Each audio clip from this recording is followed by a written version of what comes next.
All right, so we'll call the meeting to order for the Town of Wakefield Board of Appeals for May 26, 2021. And do a roll call of those in attendance. Board Member McBain. Here. Amy. Yes. Joe. Here. Greg. Here. Tom. Here. Mike. Mike's here. Okay, we see Mike. And we believe Chip Tarbell is on his way. Should be with us momentarily. Okay, let's proceed with the legal notice, Amy, please.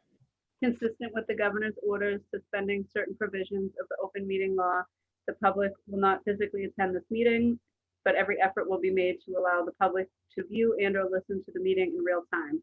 Persons who wish to do so are invited to click on the following link. If you do not have a camera or microphone on your computer, you may use the following dial-in number: 1-301-715-8592, meeting ID 968-6477-7538, passcode 561754. Please use dial-in computer and not both, as audio feedback will distort the meeting. This meeting will be audio and video recorded. 1. Continued hearings. 2. 21-72, Jonathan Bellier, application for a special permit under Article 9, Section 190-50A of the Wakefield zoning bylaw to construct an addition onto an existing dwelling. The property is shown as map 40B, lot parcels 29-011 of the assessor's map, and is located at 109 Farm Street. 3. 21-73, Loretta Mitko and Alexander Collery, application for a variance. Application for a variance under section 190-73D of the Wakefield zoning bylaw to construct an above ground swimming pool. The property is shown as map 31, lot parcel 258-123AB of the assessor's map, and is located at 340 Water Street. Court of Appeals. Thank you, Amy. Let's go back to the meeting room. Okay, so we've received requests on a couple of continued hearings that were on our agenda this evening to continue them to a future hearing. And I know we have under other matters discussing hearing dates for the summer, usually July and August. We may want to take those up in parallel, or perhaps up first, so that we know when one of them potentially is going to be heard. Should we so move that one? So let me just pull it up here. I can.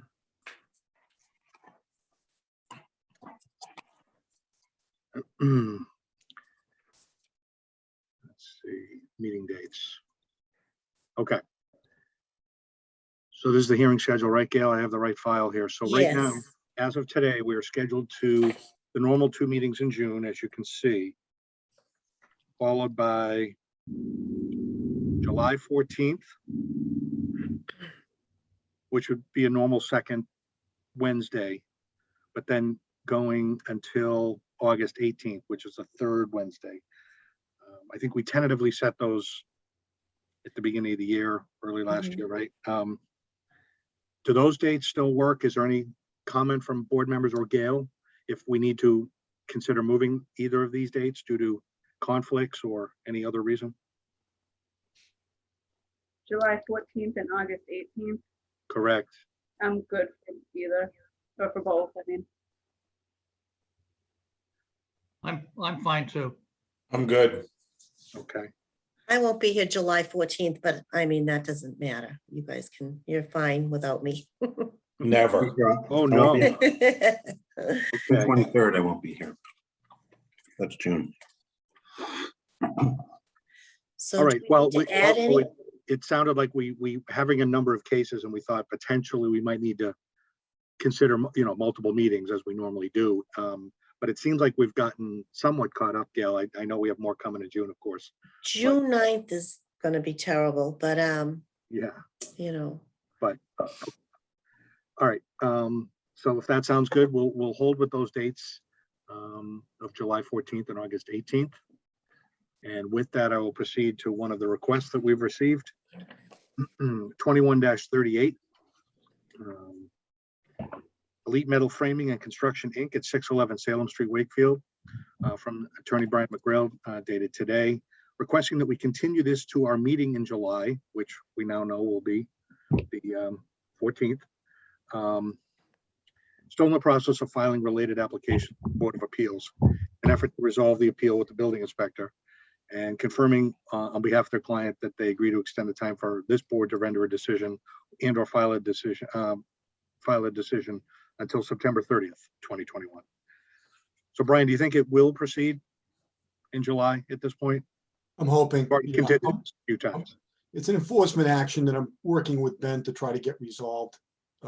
So I think we've got our arms around it at this point. So I do think it can proceed at that point. I'm hopeful. For the July 14th meeting. Yes, yes. Yeah, not before. I don't want to waste the board's time, and I know you're busy in June anyways. So I move that we move this to July 14th. Second, Any discussion? All in favor, Chip, Yes. Amy? Yes. Jim, yes, Joe, Yes. Tom, Yes. Greg, Yes. and Mike? Yes. Okay, so if anyone was here for the 611 Stone Street, that will be heard in July. Next is from Ralph Penny at 1315 Albion Street Reborn LLC. There were several cases here, 21, 54, 55, 56, and 57.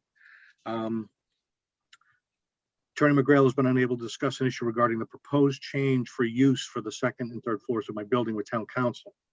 I don't know if that's town council or town council, Tom Mullen. Could you please continue my public hearing until June 9th? So Brian, are you which representative? It's Tom Mullen. Tom, so town council, okay. All right, so the request is to continue this to our next hearing, June. But Dave, he didn't file correctly, correct? We never opened, and that's, I think he engaged Brian to confirm. if We he needs to didn't do open it, No, so he doesn't We have to tabled it. refile.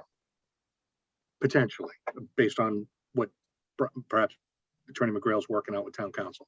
Correct. I think he filed too many things. I think he filed what he needs to file, but he filed a couple of extra things that will be withdrawn. So when does this being asked to be continued to? June 9th? June 9th, but if something additional needs to be filed, Brian, like the special permit, I think we discussed, then obviously that bumps the whole thing out, a little farther, right? If it needs to be filed and noticed. But for now, the request is to continue to June 9th. So I move that we continue this to June 9th. second, Any discussion? All in favor, Chip, Yes. Amy, yes, Jim, yes, Joe, Yes. Tom, Yes. Greg, Yes. and Mike? Yes. And I approve. Okay, so if anyone is here for that, we'll hear that at our next hearing on June 9th. So with that, our first hearing of the evening is a continued hearing. Case 2150, 51, and 52, CCF Quantipowered Property Company LLC at 200 to 400 Quantipowered Parkway. Great. If I may, Mr. Chair. Yes, please. Proceed. If I could just respectfully request for the record, if you could recognize that Mr. Tarbell is present because he wasn't here for the roll call, just for the record. Okay. Yeah, duly noted. He was on his way to the meeting when we did the roll call up front, but for the record, Chip Tarbell, board member Tarbell, is now present and accounted for. Great. Chip, you're here, right? I am. There we go. And the other thing is it's all recorded, so people could see my lovely face anyway, if they ever want to check. Thank you. Appreciate that. Mhm. For the record, Attorney Brian McGrail representing the applicant. With me here tonight on behalf of the applicant are Matt D'Amico and John Sullivan, part of the principal team that will be doing some presenting tonight. Definitely Matt will, possibly John. Also Scott Goddard from Goddard Consulting. I'll get into Scott's credentials in a bit. And also Ian Ramey from Copy Wolf Design, who is our landscape architect, will be making part of the presentation tonight. And I see somebody has brought up the screen for me. Thank you very much. So if we could go to the next slide, please. What we talked about presenting tonight, Mr. Chair and members of the board, were environmental and landscaping aspects of the project. Scott Goddard will be presenting the environmental, and Ian Ramey will deal with the landscaping. As far as our agenda going through, what Scott is going to first deal with is the current state of Lake Quannapowitt, its environmental conditions. He's going to talk about our existing site conditions and impacts that has on the lake, talk about proposed site conditions and impacts that has on the lake itself. Once Scott is done, then Ian is going to do an overview on the landscaping, talk about the proposed lake path and expanded parkland, public parkland, or public access parkland, the creation of permanently protected open space, rain gardens. And Ian's also going to deal with a tree summary. We actually do listen to board members' concerns and comments. That's our job to do so. And Mr. Lucy has mentioned a couple of times concerns with the trees on the site. And I think he referenced that he counted 18 trees that are going to be lost. So we figured we should do some homework on that so that the board and Tom has all the information that they need on the existing trees and their impact. And actually, that comment is really getting us to focus on it and to look at the health of some of the trees on the site, to look at what, possibly some of those trees that could be saved by being relocated instead of taking them down, and also to potentially implement a health and rehabilitation program for some of the trees that are alive, still alive, because a number of them are dead already, but some that still are alive need a health rehab program. They need to be pruned, they need to be fed. And Ian and I walked the site, and we think that some of those trees can be rehabilitated. I should say he thinks, I'm not qualified, but he thinks, and he is qualified, that with a proper rehab program, some of the trees that are scheduled to stay will actually do much better and come along. We have some photographs to show you in that regard. And then Ian will deal with the landscape design as a whole. And then we're going to talk a little bit about an invasive species management plan proposal. I walked the site with Ian last week. We spent quite a bit of time out there. And I think it's been commented before that if you take the time to walk the path, the current path, there is significant invasive species that are taking over the lakefront. And that's something that through our conservation filing that we're going to talk to the Conservation Commission, because our client would like to implement a management plan proposal at their expense to get rid of some of the invasive species on the waterfront that's actually hurting the natural habitat and eventually is going to take it over and kill it. So you probably notice when you walk that part of the lake, you used to be able to in the summer months see out to the water. Now you really can't in a lot of the places, and that's just because invasive species have taken over that whole area of the lakefront, and that's something that is part of our proposal that Ian will talk to you about a little bit. And then finally, Matt D'Amico is going to talk to you about our Main Street infrastructure project contribution that we are proposing as part of our discussions and commitments to the Friends of the Lake, which Lake Quannapowitt, which has been touched upon a little bit in prior hearings. And we'll talk a little bit more about that as the presentation unfolds tonight. I will say that we are very excited to present these agenda items that highlight the significant environmental benefits and enhancements that this project can have on Lake Quannapowitt's water quality and its general health overall. Tonight, we focus on the actual lake, the water, and how this project can make a tremendous positive contribution on it and how it will set a gold standard toward a clean and healthy lake for others to follow in the future. Mr. Tyhack, who I see is on tonight of Stony Hill Lane at the last meeting, posed what I thought was a great point and question. He recognized this property as is very special with its relationship to the lake. And he wondered how the property could partner with the town to possibly make the lake swimmable again. Wouldn't that be great? Great idea, great concept. Now we have to make it happen. As you will hear tonight, through a collaborative and working effort with the Friends of Lake Quannapowitt, Cabot and Forbes is committed to working toward the goal of a much cleaner and healthier Lake Quannapowitt. Wouldn't it be great not to see the green water as the summer progresses? Cabot and Forbes is one of the largest direct lakefront abutters to the lake, has a vested interest to make that happen. You really look at this property and what they're doing there, the quality of the lake and its water is directly tied to the success of their project. People are going to want to live there if the lake is clean. If it's not, they're not going to want to live there. It's not going to have the attraction for them. If we could, I can see the design objectives are put back on the screen.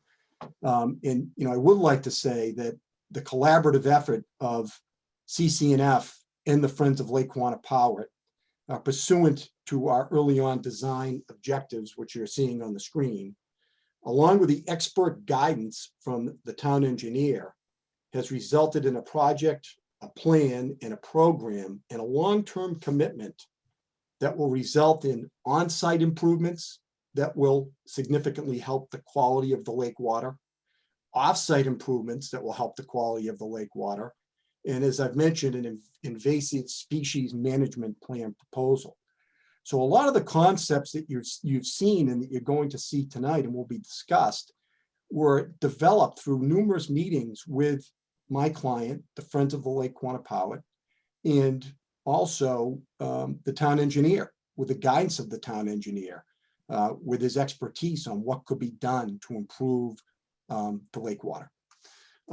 So I've kind of gone far enough. I'd like our experts to give you their input on some of these things that I've touched upon. First, I'd like to give you a little background on their qualifications. First, you're going to hear from Scott Goddard. Scott is also going to be representing us at the Conservation Commission. Scott will be talking about the environmental benefits of this, the environmental condition and benefits of the project to the lake.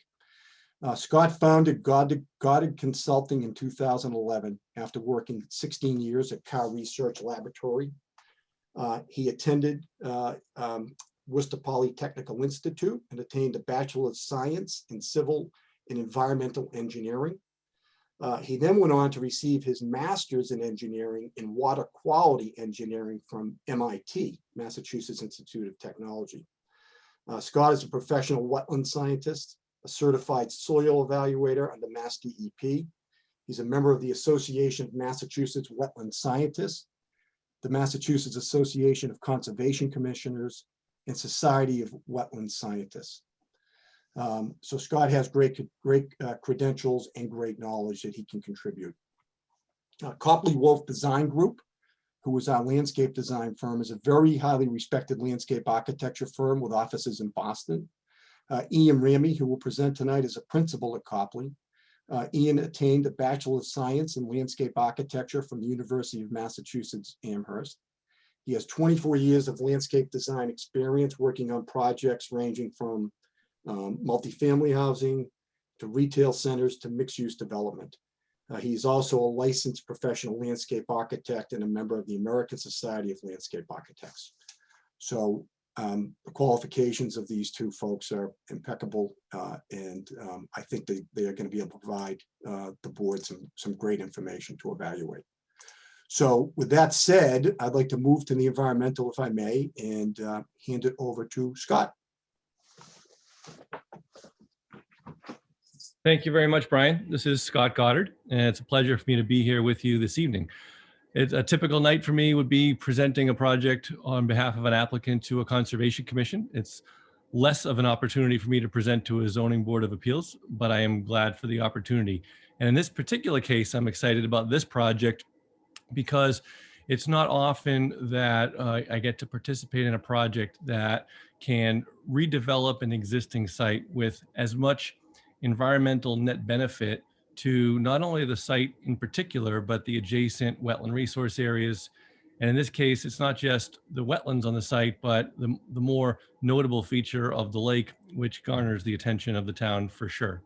So I think the board will be pleased, as well as when we go before the Conservation Commission. We're expecting this to be received well, because at the end of the day, when this project is developed, we can confidently say that we will be providing a net benefit to the wetlands on site, the floodplain on site, the rivers on the site, and the lake as the receiving water. So I think, Ian, are you controlling the slides? If you could advance to the next one, perhaps. Thank you. This is a high-level view of the entirety of the site, shown in green and gray. If that dashed line in the middle represents sort of a divide, on the left-hand side is, we'll call that the subject area of the site, the developable area of the site where there's existing infrastructure in place.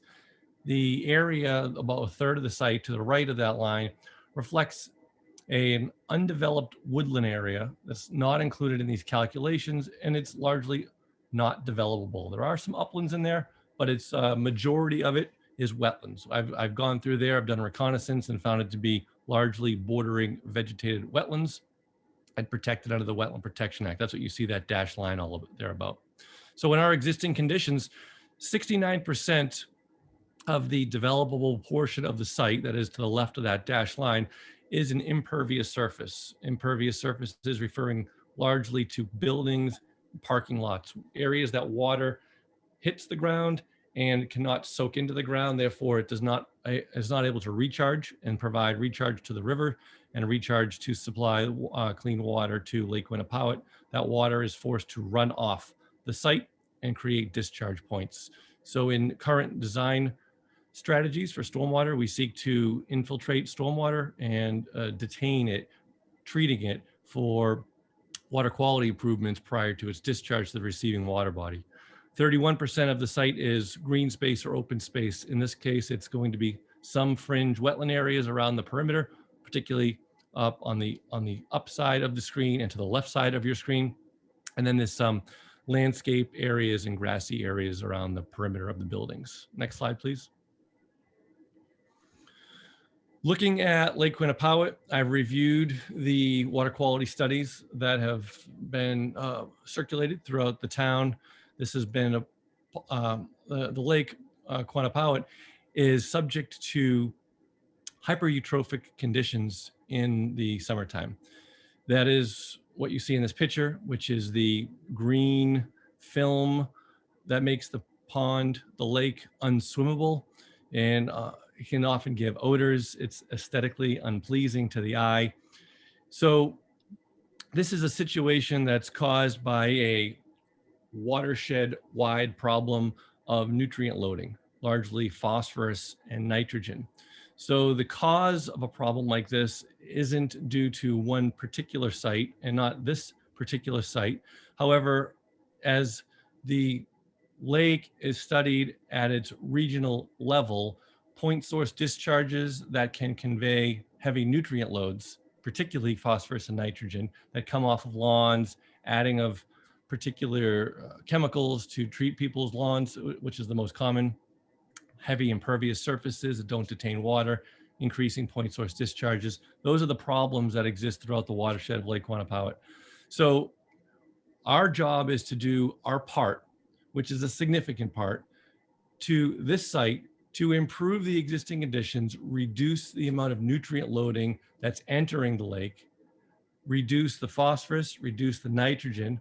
And what we'll see later on is that we're proposing to do that by 80% reduction over existing conditions, as well as the reduction of point source discharges by detaining the water and allowing any particulate matters to settle out and be treated on site rather than be discharged to the lake. All of this will contribute to a net improvement of the water quality of Lake Quinnipiac. Next slide, please. Going back to the view of our site, what I'm interested in displaying in this map is where we have discharge points, that is conveyances of water through pipes that go underneath the walkways into the lake. So Our subject site here is a receiving area from a larger watershed. The water moves through, particularly on the left-hand side where you see the label perennial stream and BVW, that stands for bordering vegetative wetlands or swamp wetland kind of condition. That, particularly on that left-hand side, was a stream that comes from across Route 128, carries a fairly large watershed, conveys that watershed water through our site into Lake Quannapowitt. In addition, we have a number of point source discharges that I'll show you some example photographs of that go directly into that stream, untreated, and into the lake. The one on the right side of your screen is less notable, but is there nevertheless, which collects water from the wetland system on our site and does allow a discharge point to Lake Quannapowitt. Next slide, please. These white rings indicate areas where the intense amount of water that collects on the parking and rooftop on this property has to go somewhere, right? It just doesn't sit there. It finds its way into the low points and it's going to discharge directly off wherever it wants to naturally find those low points. Since there are currently an absence of detention ponds, infiltration systems, and rain gardens and the like, the kind of best management practices that are implemented in new development sites we lack here. So at each one of these white circles, you're seeing a point where the water discharges directly into a stream, flows into the larger perennial stream to the left. So that intermittent stream along the highway would enter into that stream / drainage ditch, heading to the perennial stream to the left, and then going down into the lake. Next slide, please. I'll include a series of photographs here which demonstrate our existing conditions. This would be typical of what you'd see if you visited the subject site, where there's a curbing at a low point, which directs the water off the parking lot. It picks up particulate matter, sands, any kind of de-icing chemicals, oils, greases, any kind of sediment load that can find its way to this pipe would go into a direct discharge underneath this sidewalk into that concrete swale that you see on the upper part in between the grass. And you can see the heavy sediment load being directly discharged to the rear of that site. That yellowed area in the back is a cattail wetland, but that cattail wetland is notable in that this point right inside that cattail marsh is where the perennial stream discharges. And what you can't see in this photograph is that only a few feet to the left off site of this photograph is the lake and the discharge point to the lake. So this demonstrates what we're currently conveying to the lake from our subject site, which we're looking to remedy. Next slide, please. Another example, this is one of those areas I had circled in white. So this one perhaps even more dramatically shows just a kind of blowout of sediment, heavy amounts of water concentrating to one point, breaking the curbing, concentrations of sediments containing all the pollutants and particulate matters, including nitrogen, phosphorus, those heavy loadings of nutrients that cause part of the algae blooms and hyper eutrophication of the lake. Another example of it going right into the wetlands up on the upper part of that slide. Next slide, please. Yet another example. You see we go basically from right off the paving, and it's only a matter of, in this case, 10 or so feet before we're right into the wetland with untreated runoff off of our impervious surface. Next slide, please.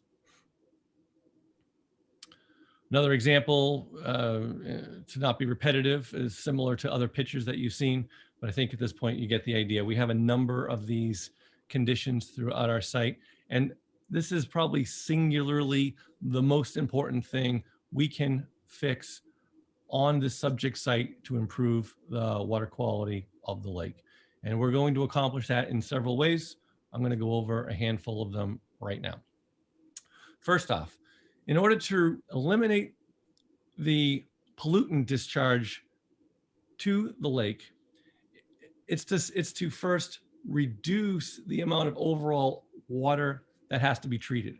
So if we take the existing amount of impervious surfaces, that is the buildings and the parking areas, and we reconfigure with new building layouts, new parking layouts, and that total amount of asphalt and or building top is reduced, in this case, by approximately an acre, that's going to be creating a lot less water we have to treat, a lot less water that is running off the site.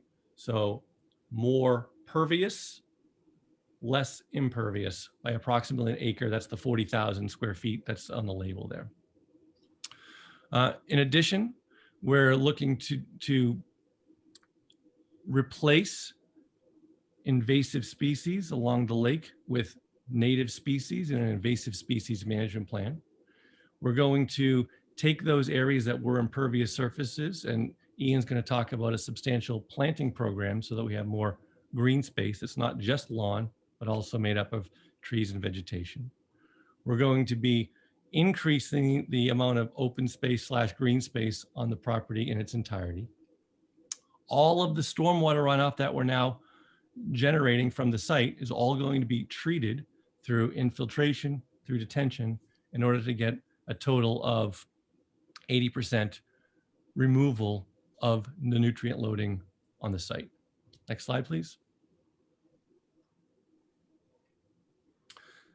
We're going to get into this more with the Conservation Commission because, as was mentioned by Brian, this project is, of course, subject to a notice of intent submittal to the Conservation Commission.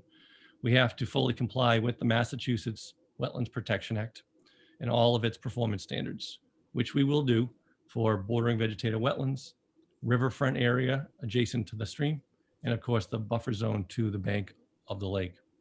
One of the ways that we'll be doing that is, though not necessary to obtain a permit with the Conservation Commission, for the benefit of the lake and for the benefit of this project, we're proposing to manage the invasive species along the lake.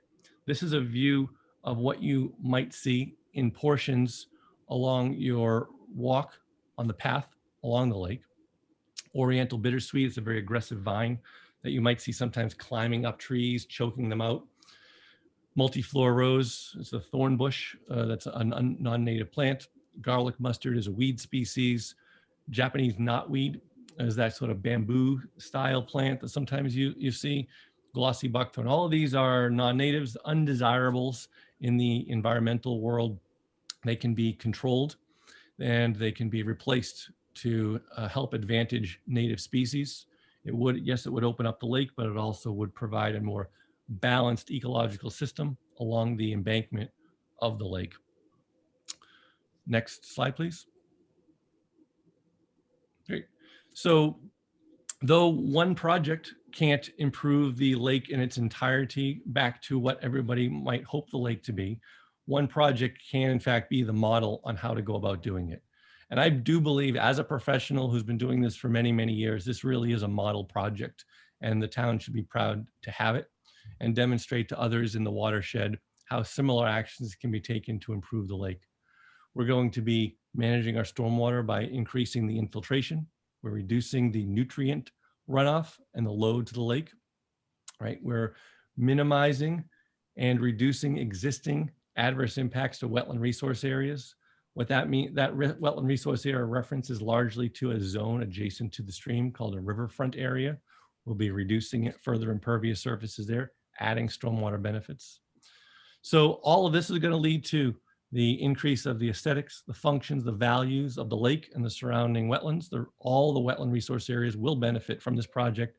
There is no question in my mind about that. So I'm excited for this. I'm excited to be a part of this team, and I'm looking forward to how this process plays out. I think that's the end of my piece of this for the time being, Brian. Thank you. It is. Thank you, Scott. Again, I'm Ian Ramey, landscape architect with Copley Wolf. It's good to be with you again. I'm going to walk through the landscape slides and break down some of those components specifically for everyone to take a look at. So before we get into some of the specifics, I just wanted to give a broad overview of the landscape design. You might remember from our initial introductory presentation that we are proposing a robust offering of expanded and enhanced public open spaces on the site. And that includes a lot of public seating opportunities, a lot of accessible walkways throughout the site on public and private land, new walking and biking options pursuant to some of the improvements that we're doing on the expanded park area. And of course, we're preserving and enhancing the existing beloved park space along the water's edge and the path. So those are kind of the big pictures. And as we get into towards the end of the presentation, there's some blow up information about those specific areas that I can share with you. I think here it's also important to kind of touch on some of the low impact development proposals, and really just to kind of tie together the stuff that Scott had mentioned in terms of that really strong environmental improvements that we're looking to do. All that is sort of part and parcel with the landscape design, where it's really rooted in the project's commitment to increasing the site's resiliency and sustainability and leading towards a cleaner site and lake. So as part and parcel of those environmental improvements, we see the landscape design as playing a critical role in achieving those measures. So things like permeable pavements and the rain gardens, the fact that we're taking kind of a ecologically restorative approach to the landscape. These are things that we really want to celebrate and have kind of be the center point of the landscape design. So it's something that's front and center. It's not a detention basin off to the side. It's something that is really part of the overall landscape experience. So the first thing to kind of get into is the idea of the existing park and the lake path and the project's commitment to expanding that. So the image on the top shows the existing condition, and the red line is the property line. And you can see the existing path with the lawn and the scattered existing trees, as well as the existing seating area that's there. The plan diagram that's on the bottom shows how the proponent is proposing to increase the area of the public park by essentially donating an additional 1.3 acres of new parkland. And within that, there's a proposal for a new 1,300 linear foot long lake path with public seating. That lake path was something that we arrived at in concept in collaboration with the Friends group. The thought there was that they felt like it was a good idea to have a very strong delineation between the public space and the private development. And the idea of this additional path really helps to define that edge. So that path starts right where the existing path ties into the sidewalk, but it meanders into the site and gives park users an alternate route for biking or walking. It just really kind of diversifies that park experience. The existing pathway stays as is and will be enhanced by virtue of that improvement of the invasive species along the edge. Another thing to point out with the path is that it's really interwoven with this idea of the rain gardens, which we have some slides to show you later on. The idea is to have this kind of unified landscape experience with the path, with the rain gardens, so park users really get up close and personal and really interact with these gardens and have them be part of that nature-based experience. Another thing to point out, so essentially between the purple circles, that's about a quarter mile of walkway in distance. And so when you take an aggregate, the existing park space, the added 1.3 acres, and then look at that in total with the Gertrude Spalding Park, which is just under an acre, you now have essentially about 4.6 acres of connected open space at the head of the lake. And that's all located within about a half-mile span of that lake frontage. So it's really a robust and well-connected open space system that this project is contributing to. Just to dial in a little bit on how that open space works within our site, the section on the top shows the lake to the right with the shoreline, the existing path, existing vegetation and trees, the existing lawn that's there, and the property line is that solid red line. What's happening with the proposal is that between the solid red line and the dashed red line, that's where the parkland gets expanded. So that's the expanded public park. Within that expanded public park, you can see the multi-use path, which is the delineation between the de facto public and private. You can also see how there's an integration with that path in the rain garden. So there's really that ribbon of landscape experience that we're really excited about. The images at the bottom really just start to talk about some of the characteristics of what these elements look like. So you get an indication of what some of these plantings and public seating will feel like within that park area. The idea of the multi-purpose path that would be 10 feet wide, pervious pavement, able to accommodate bikes and pedestrians, and give an alternate route to the existing path that's along the edge of the water. And then, we have all this talk about new plants, but it's important to note that we are preserving portions of existing lawn because we recognize that that's an important traditional park element that should be celebrated and preserved. This slide starts to talk about the idea of permanently protected open space. So on site currently, as Scott had mentioned, there's a wetland buffer area of 2.06 acres. There's the woodland area, which is 9.3 acres. And I just mentioned the idea of this added 1.3 acres of expanded publicly accessible land. So when you take all those areas together, that totals just under 13 acres, 12.68 acres. And so the proponent is planning to create, to offer to the town a conservation restriction in which these lands would be put into permanent protection, basically conservation. And what that means is 53% of that site area will be protected open space. The other thing to touch on, which may not be apparent, but through this process of design, the project is planning to remove 485 existing asphalt surface parking spaces. So that's a huge reduction in what's out there. And that area is being replaced largely by landscape. So to touch on the rain gardens as components of the landscape, you can see in this diagram how we have a series of connected, hydrologically connected rain gardens. And the idea there is that we're treating the stormwater on site, directing them to these basins, and really using them to treat that stormwater to not only reduce it, but to filter out the pollutants before it makes its way into the lake. We also are highlighting them within some of the interior of the site as significant features of the landscape because we're really trying to embrace that idea of a sustainable landscape. So again, these rain gardens filter pollutants, they reduce the runoff, they'll be comprised of native species that will be largely drought tolerant, habitat supporting, pollinator friendly, and generally lower maintenance than something like a traditional landscape, or certainly lower maintenance than extensive lawn areas, which require irrigation, mowing, fertilization, etc. In total, these blue areas of rain gardens treat 22,000 cubic feet of stormwater on site. And then just to talk a little bit about the details of how the rain gardens work, you guys are probably fairly familiar with how they work conceptually, but generally you direct the site water to these basins, you detain the water there, and then the plants really just do their thing. So the sediment falls to the bottom, the plants uptake some of the water, they uptake some of the pollutants, and when that water leaves these basins, it comes out in less volume and with less bad things in it, essentially. The images you see around the diagram really just talk about some of the compositions to underscore the fact that we're trying to make these rain gardens feel like garden components and not just these detention basins off to the side. We really want them to be colorful, diverse, and to support local species. Now we're going to talk a little bit about the trees.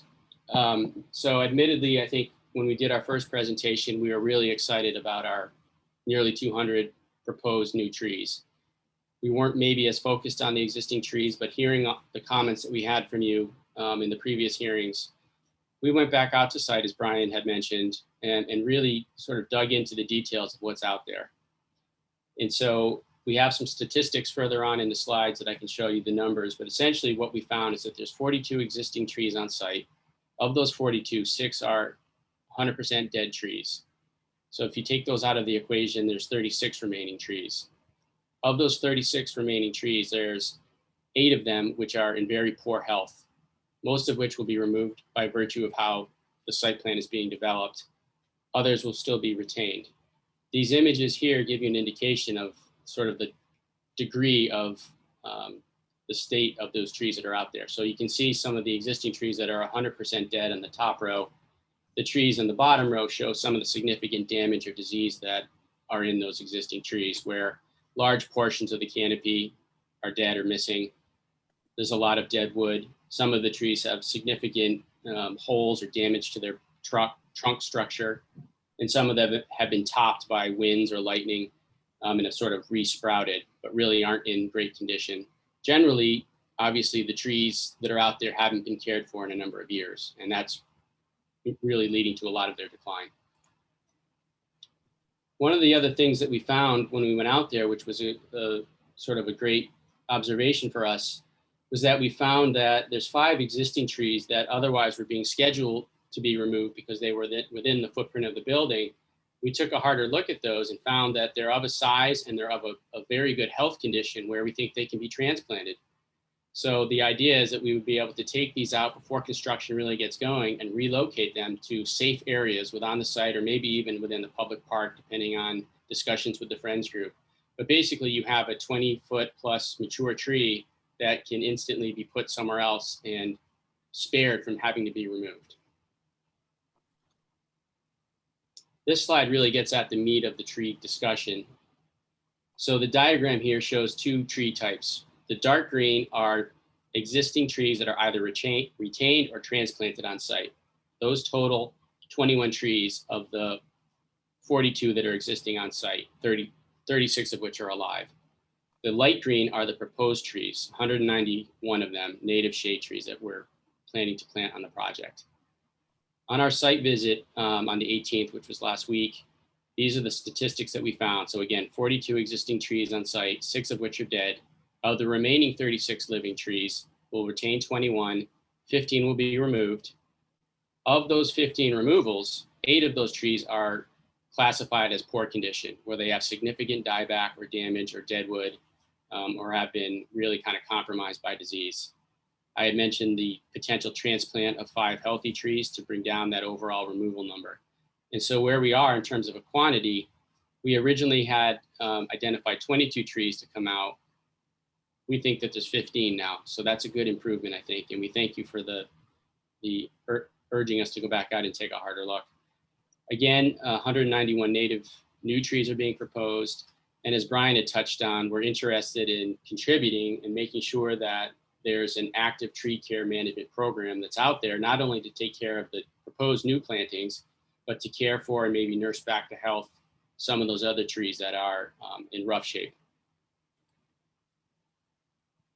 So the proposed trees, obviously you can tell from the slide that we're really trying to diversify and play up different species, different native species, species that are high value species. So things that can provide habitat for small mammals, birds, and insects, and also food contributions. So things like acorns are very valuable to the local animals in terms of being able to sustain them and have them have subsistence, basically.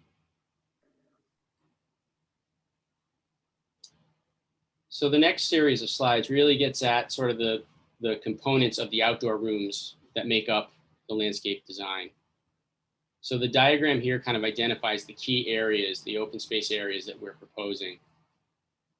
Again, you know, we have a very strong and well-connected system of pedestrian walkways and a pedestrian-friendly streetscape. That's indicated by the dashed purple line. You can see that network of connectivity and how there's really a lot of permeability through the buildings and around the site, so pedestrians can use all of the site and have really strong connections to the public park. We also have a series of terraces or open space plazas, starting with the Cafe Terrace shown in orange, the central Lakeview Terrace shown in yellow. We have 2 landscaped residential courtyards shown in green, and then we have an amenity courtyard shown in blue for the residents. So these slides get at some of the detail and character of these open spaces. So starting with the Lakeview Terrace, which is centrally located between the 2 smaller buildings, really designed to kind of take advantage of the lakefront views and to break up the architecture and to really provide a flowing open space that goes around the buildings and around the entire site. So the idea here is that it has a combination of fixed and movable public seating, whether it be benches or tables and chairs with umbrellas for shade, We'll also have a lot of shade trees that are introduced into the site. It'll be 100% pervious pavement.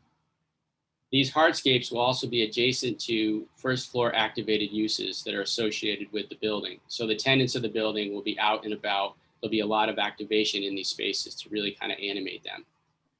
It's also designed with raised pedestrian crossings to kind of tie into the road. So it's really a strong pedestrian friendly, pedestrian dominated type of experience. And you remember some of these images from the earlier presentations that get at the character of them. You can see some of the precedent images that talk about possibly using some of the salvage materials on site, the idea of movable furniture and little subspaces where people can go out and find their own little special place within that open area. The next area is the Cafeterias, which is on the southern end of the project associated with that cafe use.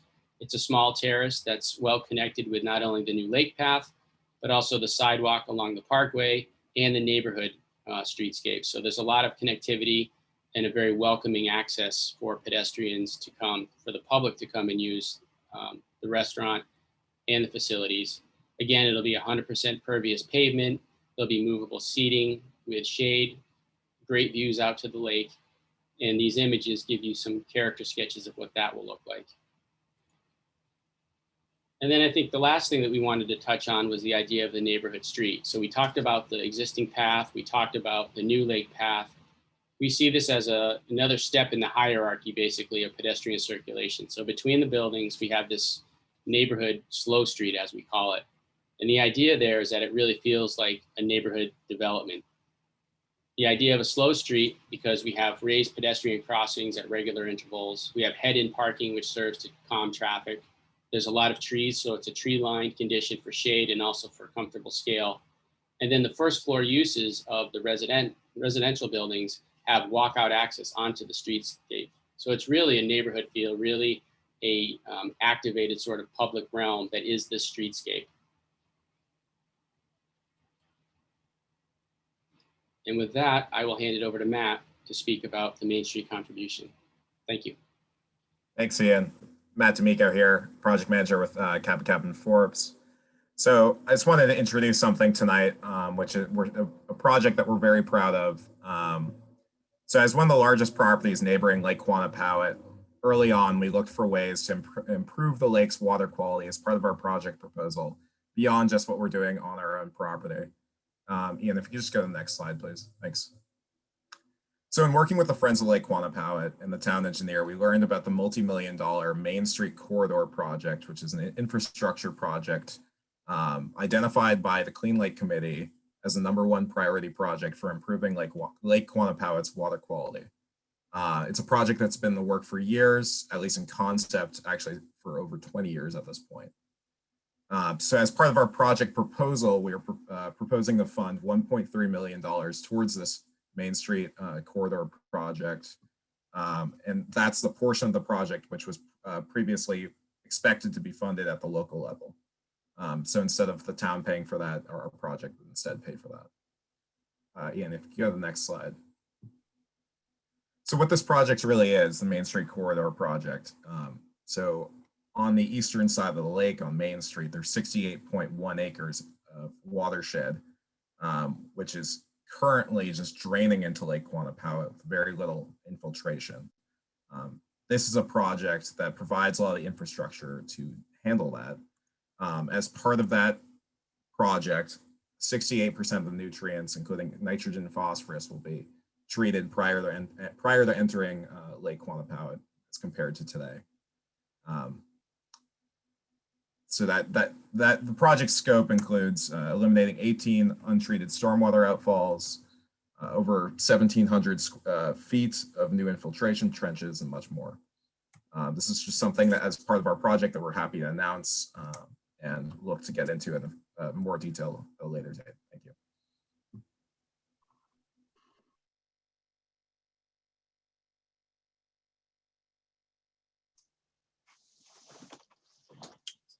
So, Mr. Chair, that concludes our presentation on those aspects of the environmental and the drainage. And I think, as I mentioned earlier, the commitment that, that they're making is not only on site, which Scott had, really done a great job of talking about the benefits of our on site to the lake. But as Matt just said, because of their proximity to the lake, their vested interest in the lake to make sure that it's clean water in perpetuity.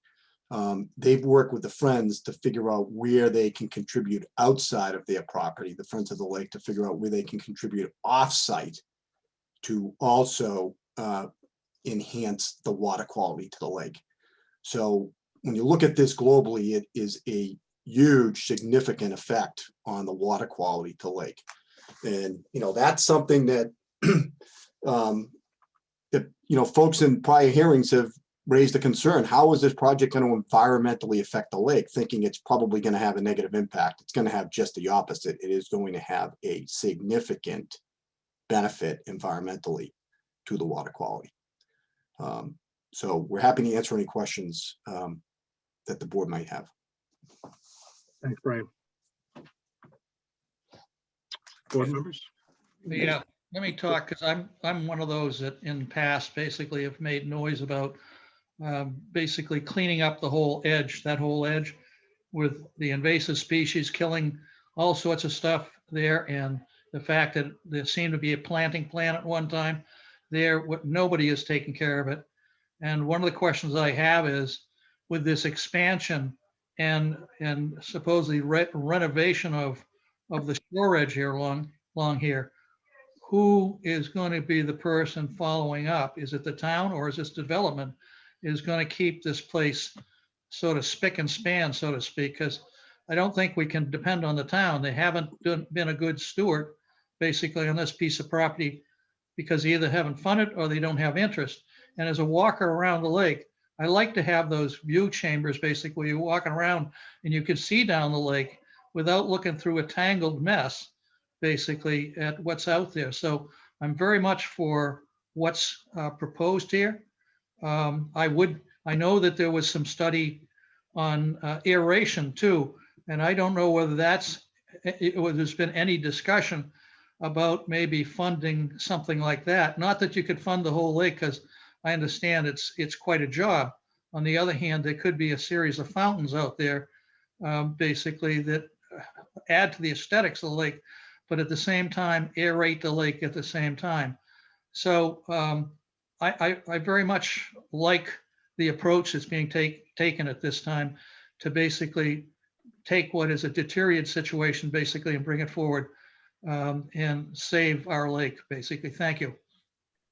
I can answer that question, Mr. Chair. So that Mr. McBain posed. So what we would like to do, what we're proposing is a ongoing program for that species. It's not a one and done. My client wants to have an operation and maintenance plan that will go on in perpetuity, as long that they will do it every year. When you have and Scott, maybe you can touch on this a little bit if you would. It's not something you can just go in there once and clean it out and it's done. You have to stay on it. There's no question, Brian. Yeah, with the invasive species, there's an initial push to get rid of the biomass and treat what's there. And then there's a maintenance monitoring period that goes on for years until the new condition is established. And as far as other broader lake treatments and things like this, I don't think we're in a position tonight to talk about what is or isn't the best treatments that might be worthwhile elsewhere in the lake. But whatever those end up being, this participant, this applicant is a party to all of these things, right? I mean, they're kind of in the mix for future discussions in the care of this lake. I think they're demonstrating exceptionally that they care about the condition of this lake, and they're in the game to stay. So yeah. Thank you, Scott. So the answer is, as long as we're allowed by the appropriate authorities, we would like to be the ones that would maintain that on an ongoing basis. And on top of that, in addition to that, and when Ian and I walk the site, and I'm sure you'll have an opportunity to do it, but take a look at some of the public trees in the public park that really need expertise and attention. And, as part of our operation and maintenance plan, we have mentioned to you that we would like the ability to maintain that public park for the town. Certainly, we would need permission to do it.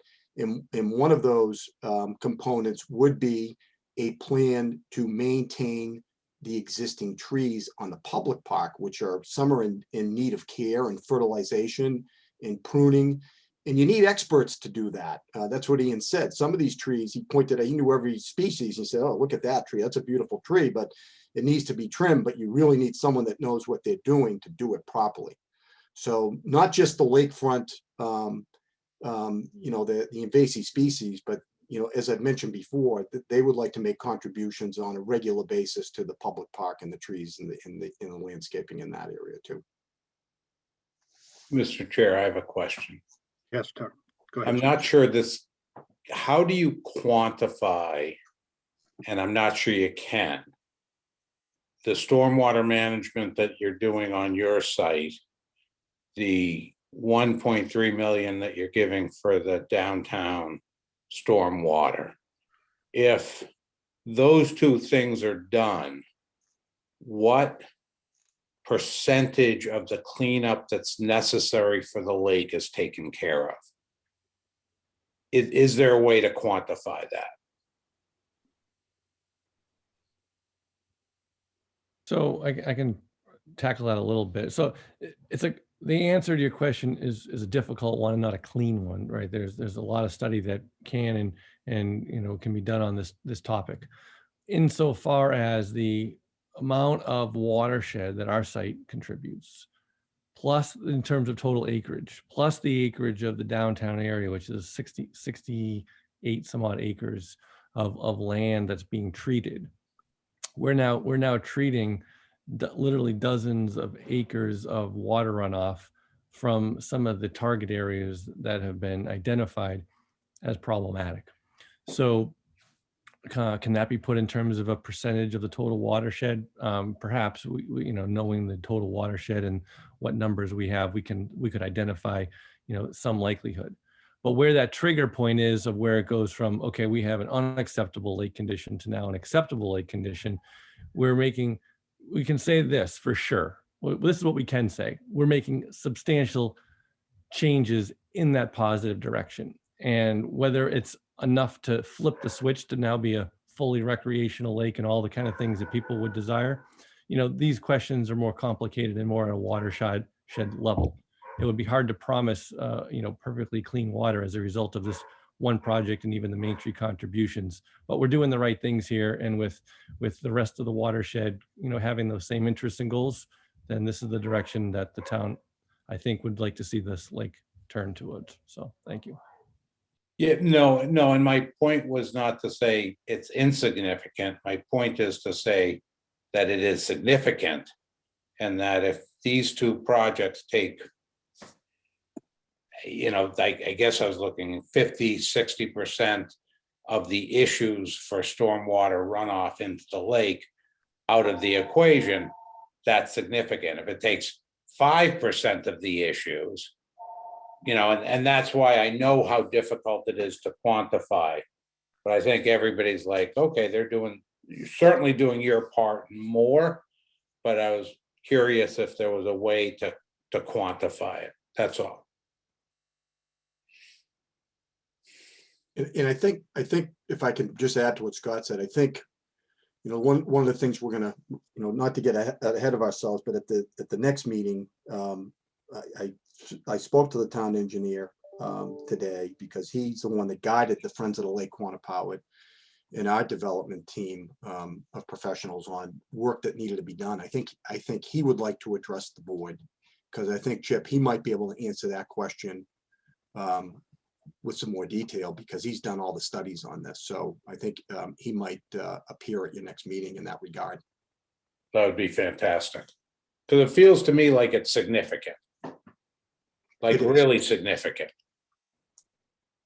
The other question I had was, I'm somewhat familiar with rain gardens, but one of the things that I've always noticed about them is that they look great for about 4 months of the year in New England.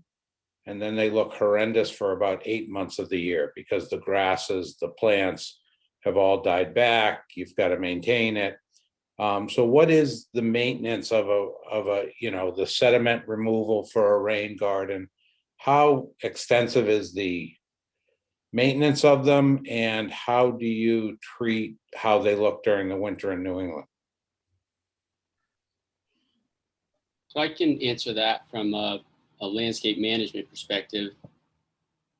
I believe that the rain gardens not only would have things that would die back every year, like perennials and grasses, but they would also have shrub material, woody shrub material. So you would have things like red twig dogwood and maybe some evergreen shrubs that would have a year-long presence. Even if perhaps the dogwoods lose their leaves, they're still nice to look at. They're still plants that are have some winter interest. The maintenance of those, of course, you have to maintain them insofar as you have to cut them back and prune them and remove any dead wood, just like you would any landscape. You would have to remulch them and apply more, you know, sort of surface treatments over time just to kind of keep that soil intact. I don't know that there's necessarily any removal of sediments. You just kind of let it build up and stay there, and it sort of decomposes and it becomes part of that living system. So, Great, thank you. so the up by the recently there's been a little holding area basically built up near the beach at the far end of the lake. Is that a rain garden, or is it just a holding area?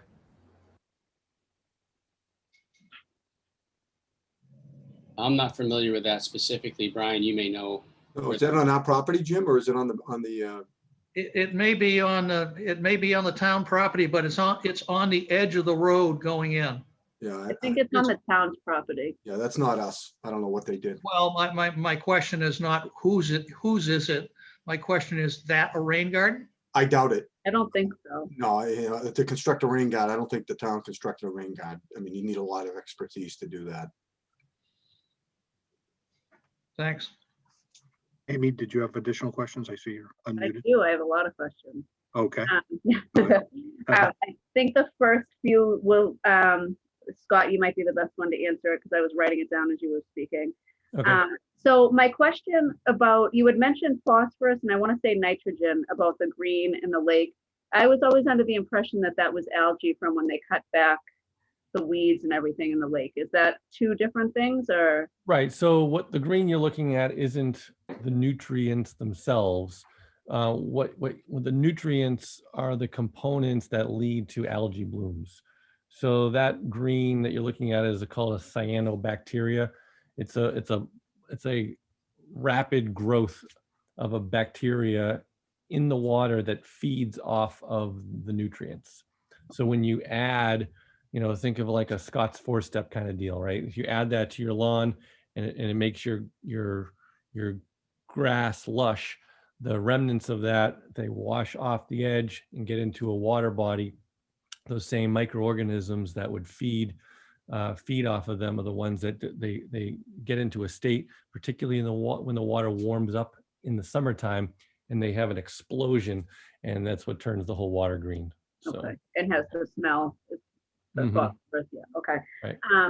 And then, so going back to that, at one point you had said to manage the invasive species along the lake. Is that just in front of your property or is that going to be around the entire lake?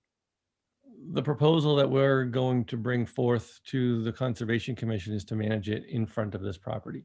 Okay, so along the Main Street side where a lot of when they do cut down the weeds and we notice it turning it green, that wouldn't be part of this. I know it's not your property. I'm just wondering. Yeah, no, that's something that was thought about. if it's off-site, that's currently not part of our proposal. Okay. Right. And then, so with the work that you're going to be doing, it sounds like it's going to kind of stop. So what I'm trying to say is try to stop any of the bad runoff that's coming into the water. So it's going to put it to a better point, almost halting where we're at now. Going forward, it might have been Ian that had said something about bring now I can't read my own writing, sorry. Until the new lake condition exists. How long does that take? Well, The nutrient loading is something that occurs on an annual basis. So, the improvements as a result of this project, once we cut off the source of that water entering, which would happen, immediately after construction, then the benefits will start being seen right away. Okay. Bear with me. Okay, and then the area along the lake that you will maintain with the invasive species that's there, that you'll handle at the beginning, do you propose that you'll continue handling that throughout the life of the property?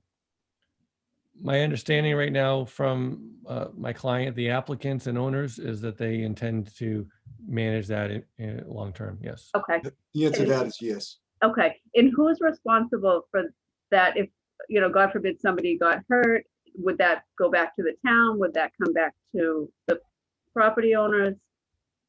If No, somebody's that- walking along that path or something and falls, or, if there's something in the way, or, Are you talking about on our portion of the public path, Amy? no, the portion of the path that you guys are gonna maintain, but that's the public path, will that still? Yeah, I mean, the the town has insurance for that, and they have the Mass Torts Claims Act, which limits their liability for public Okay. path type areas. And, we have insurance. So, I mean, if somebody wants to sue us, and whoever falls probably sues everybody, the insurance company deals with it. So, Okay, and then would you guys be plowing those things in the winter to still allow people to walk through in the winter time? Matt, correct me if I'm wrong, but I believe that's the plan, right? I think our proposal is that we would become responsible for all kinds of maintenance in that public land, yes. Okay, and I'm almost done. Let me see. Oh, the likelihood of the trees that you transplant, what's the likelihood that they survive? I think it's pretty high. They're pretty vigorous trees. They're red maples. The good thing about them actually is that they're surrounded by pavement, so their existing root structure is kind of already contained, which is beneficial when you're coming in with like a big tree spade to actually grab a lot of that viable root mass. So, and they're a resilient tree to begin with. So I think it's a fairly high likelihood that they'll survive.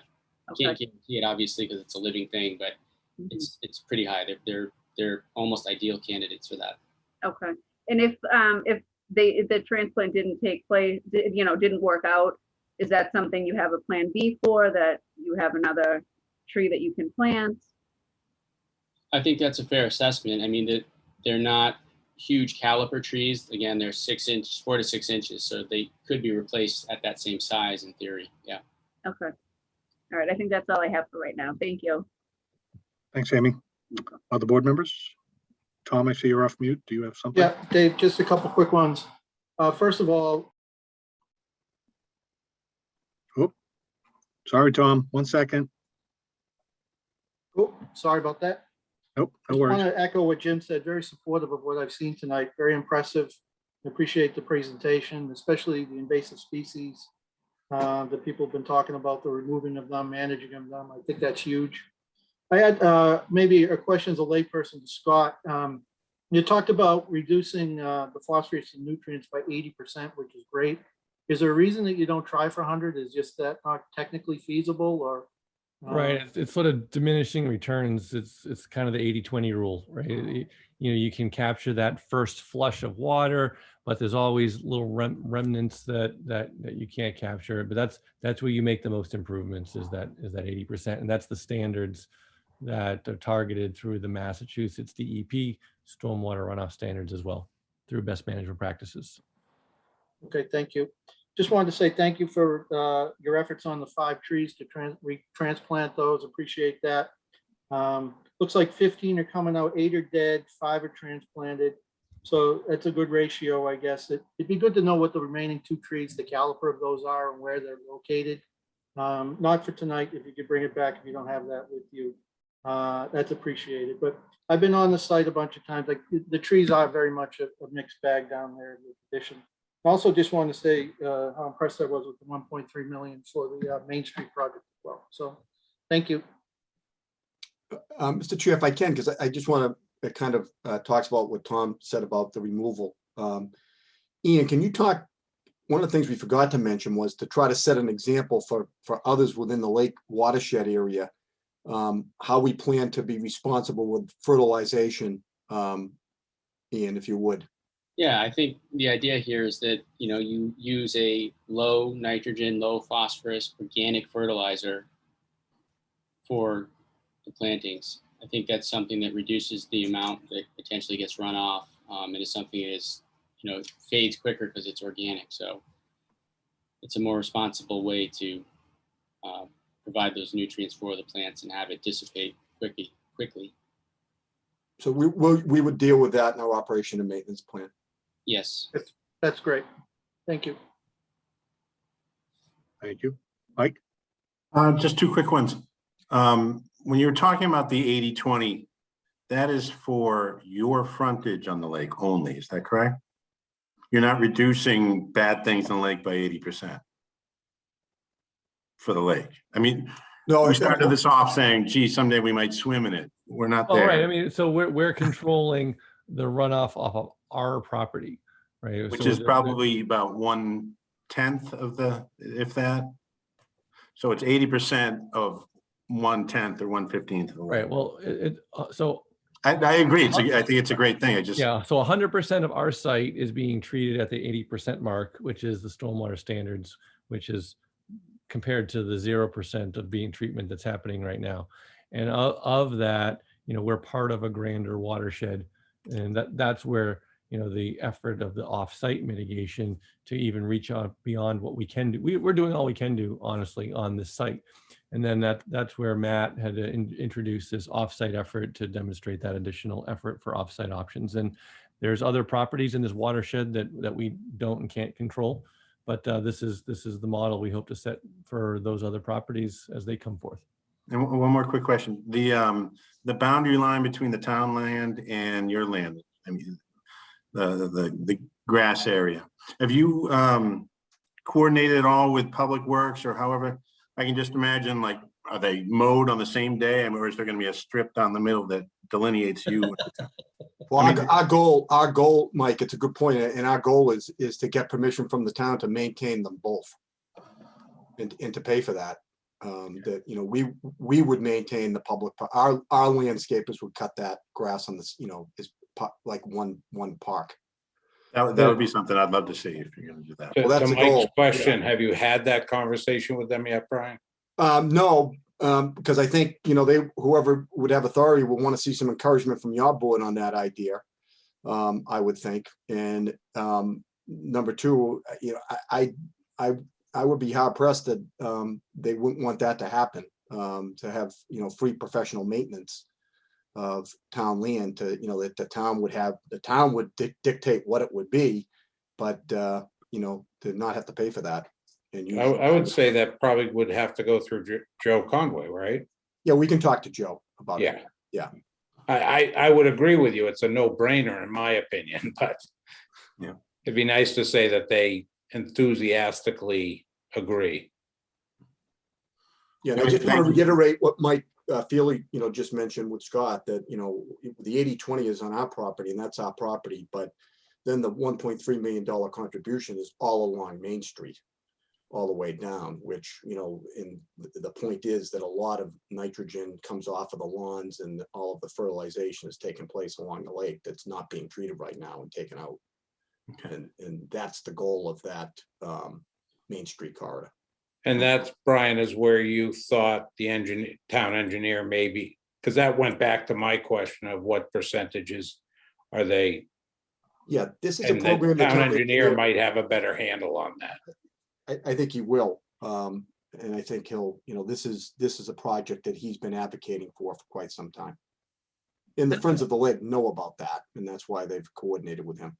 There's at least half a dozen or more roadway drains that just dump right into the lake along the whole length of that Main Street, basically, that somehow, if you can capture it at those locations, basically, you're going to do one heck of a lot of work, because that's coming off all the side streets, coming down to Main Street and then discharging directly into the lake. Their slide said 18 runoffs. Yeah, well, wouldn't surprise me.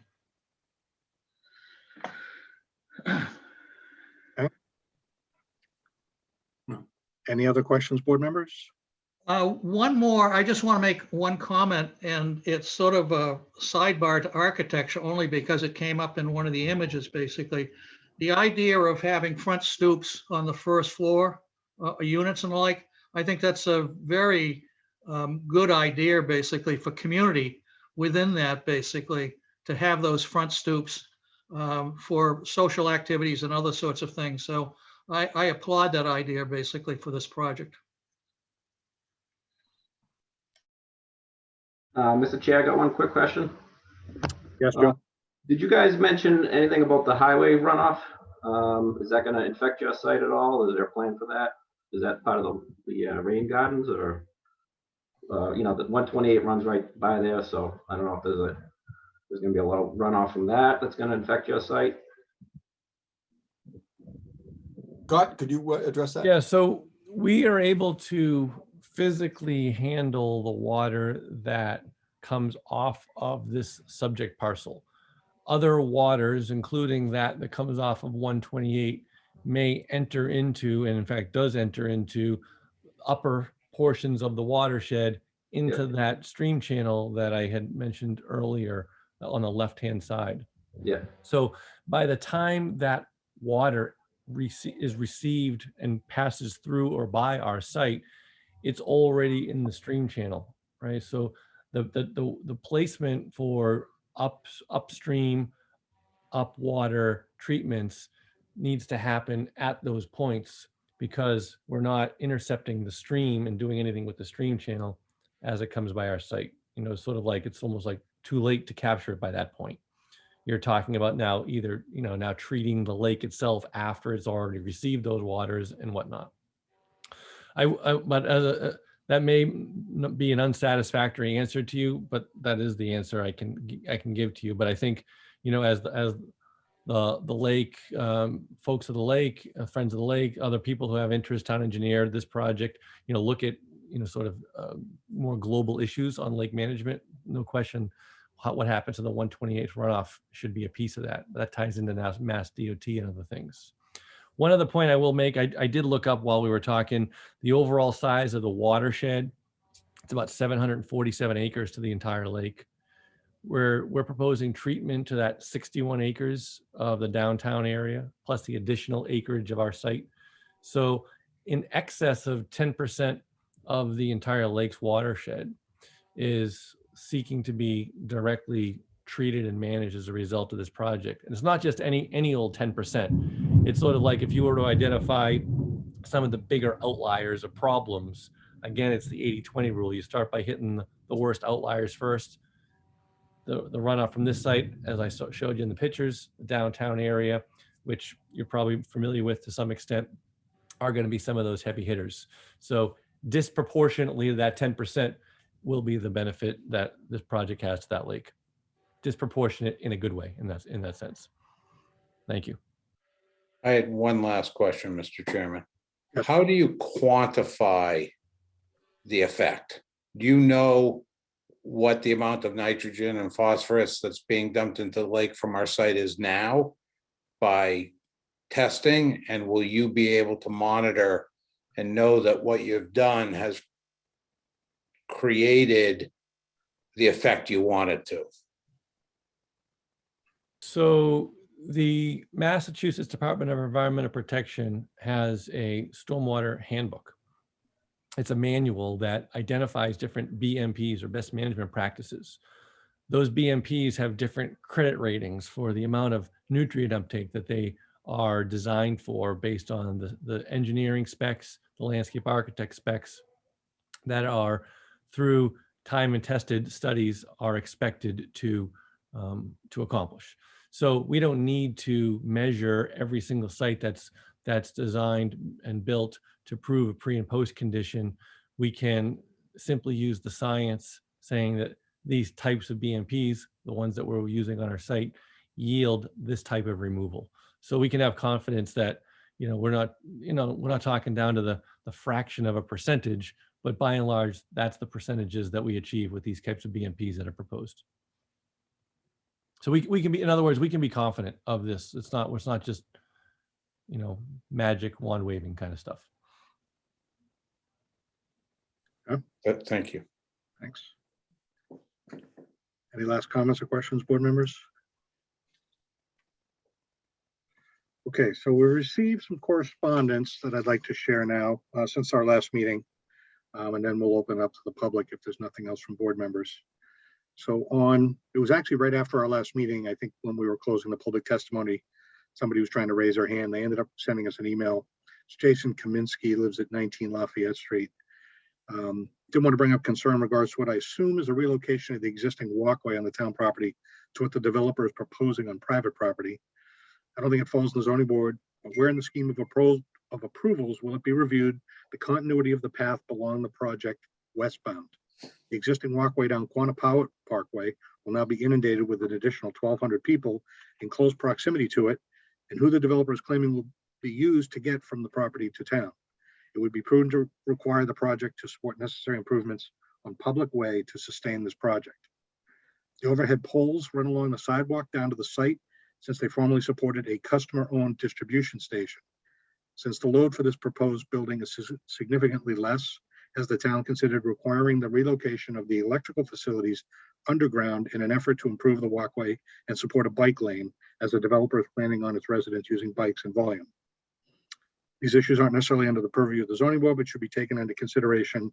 If the parkway is public way, then whatever study is done by the developer should include impacts on the two intersections used to access the site. So I didn't see Mr. Kaminsky in tonight's meeting. I don't know if he's here. May have been a false or misunderstanding about, the developer proposing to relocate the path as opposed to add their own path. So I think that may have just been a misunderstanding. You are proposing, as we heard tonight, to help maintain the public path as well as your own. But the overhead poles, I don't know if that's something we've heard from. Is that something you can speak to, Brian? Yeah, those are off site. So Those aren't on your property. no, they're on the town side. So my assumption he's probably talking about the poles that come in from Lowell Street along the lakeside. That's what Perhaps, I would yes. think. Yeah. Okay. So Matt, have you looked at those at all? Do you know? Yeah, I know those are off-site. I understand that, there may in the past have been a greater idea to underground those as part of some improvement. I'm not totally sure. I can say that within our developed area on our site, between our buildings, all of that's going to be undergrounded. So it's not going to be what you see today in terms of electrical infrastructure. But no, as for on the public land, those poles, I'm not exactly sure what the status of those are. I mean, there were large poles for this data center that was there previously that went underground ultimately. And these, I don't know if these are carryovers. I can't picture them specifically. No, if I may, Mr. Chairman, I remember that some poles were added in order to get some of the electricity to the data center. So I think if the petitioner could look into that situation, and maybe because of what they're doing and reducing the power load, maybe there is something that can be done and just determine which ones are town and which ones are theirs. But I remember adding poles along there, Brian, don't you? I know there were adjustments to the poles, Mr. Topel, because I remember something. yeah. So maybe we should They just know had what the the very history of large, that is. the large poles that didn't need, they could handle the power, and I believe that those were removed. Those were kind of near the Gertrude Spalding Park. Yeah. But I think the poles that are there now, I think they've been there for quite a while, because I drive through there every day. But we can look into it. Just, I think that'd be helpful. Thank you, Brian. Some of that might be, the old data runs too, not just power, but data runs, because that was all part of the system, basically. Who knows? Yeah. Okay. So I just asked me to, just note it for the record. So did that. Heard from Bill Conley today from the Friends. They are having an annual meeting today. They couldn't attend. They've been very active in this, and obviously everyone knows that. But if there was anything requiring their attention, they asked that we let them know. So again, if anything were to come up tonight that we want to forward to them, Brian, perhaps on your part, or again, on the board member's part, he just wanted us to be aware of that. And then got correspondence yesterday From Erin Kokinda, the Town of Wakefield's Community and Economic Development Director. I don't know if she's on either tonight. I don't see her, I don't think. But it's addressed to the board. I think Gail may have forwarded this earlier in case you haven't seen it. But just Brian, you may not have either, because again, we just got it. Addressed to the board members, after reviewing the preliminary architectural plans of the proposed mixed-use apartment community at the site, I would like the developer to consider expanding the restaurant retail uses currently being proposed. In our 2015 to 20 housing production plan, we highlighted 3 areas of Wakefield all along commuter rail corridor for transit-oriented, smart growth, mixed use, and housing development. One of the areas included in this plan was the intersection of North Ave and 128, which consists of the Lakeside Office Park and parcels along this parkway. This is due to its proximity to 2 commuter rail stops and immediate access to Route 128. This plan proposed this area to have an entire mixed-use lakeside development, that being the HPP from 2015 to 20, including restaurants, retail, and affordable and market rate housing. We understand that the proposed development of nearly 500,000 square feet will only include 1,100 square feet of cafe space. The Town of Wakefield hopes that they will reconsider the ratio of commercial to residential square footage. We believe this development district and the Town of Wakefield will benefit from a more extensive commercial footprint. By increasing commercial use, we believe they will be promoting a sense of community and place for future residents and current residents of Wakefield and surrounding communities. It will also encourage walkability within this district and hopefully alleviate traffic and transportation concerns of Wakefield residents. Given the proximity to Lake Quannapowitt, we believe that they could attract high-end restaurants and retailers who will see a promising customer base of new residents, tourists of the lake, and current residents. Working with the Town of Wakefield's Community and Economic Development Director, we will assist in attracting commercial tenants. So again, that was from Erin Kokinda. All right, so I just want to note those for the record, Brian and board members. And we did get a copy of that. And I also want to mention, we did know that the Friends of the Lake had the annual meeting. And I do think that Mr. Conley and or other leadership of the Friends will want to be heard at the next meeting on these environmental benefits that they, in essence, participated in kind of determining what they would be. Okay. Brian, one of the things that I've heard is that, have you guys talked to Erin? Because it sounds like it's contradictory. Her comments are contradictory towards what people downtown are thinking, which is they don't want retail here. So that, and one of the other things that I heard in our preliminary discussion, and not for discussion tonight, but to make sure you guys expand upon the shuttle service and the other things you're doing to connect this to downtown. I think that's an important element that I haven't heard much about yet.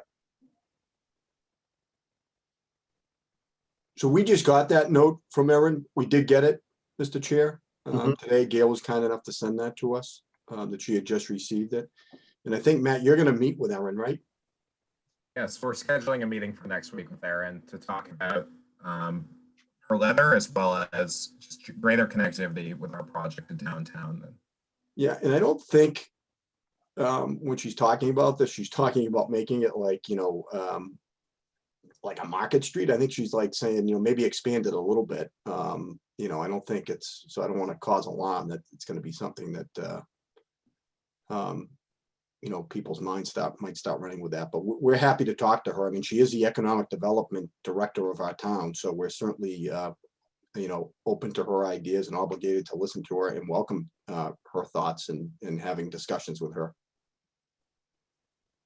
Yeah, we'll be interested to hear, and maybe she can attend a future meeting. I think she was on one or both of the previous hearings, but just, I don't see her on tonight. Yeah, and I will say the other thing that I have had discussions with her about is how to, ways of connecting this project to the downtown. And Mr. Tabell, you just touched on that, to give our local businesses, an advantage in targeting this market that will be living there.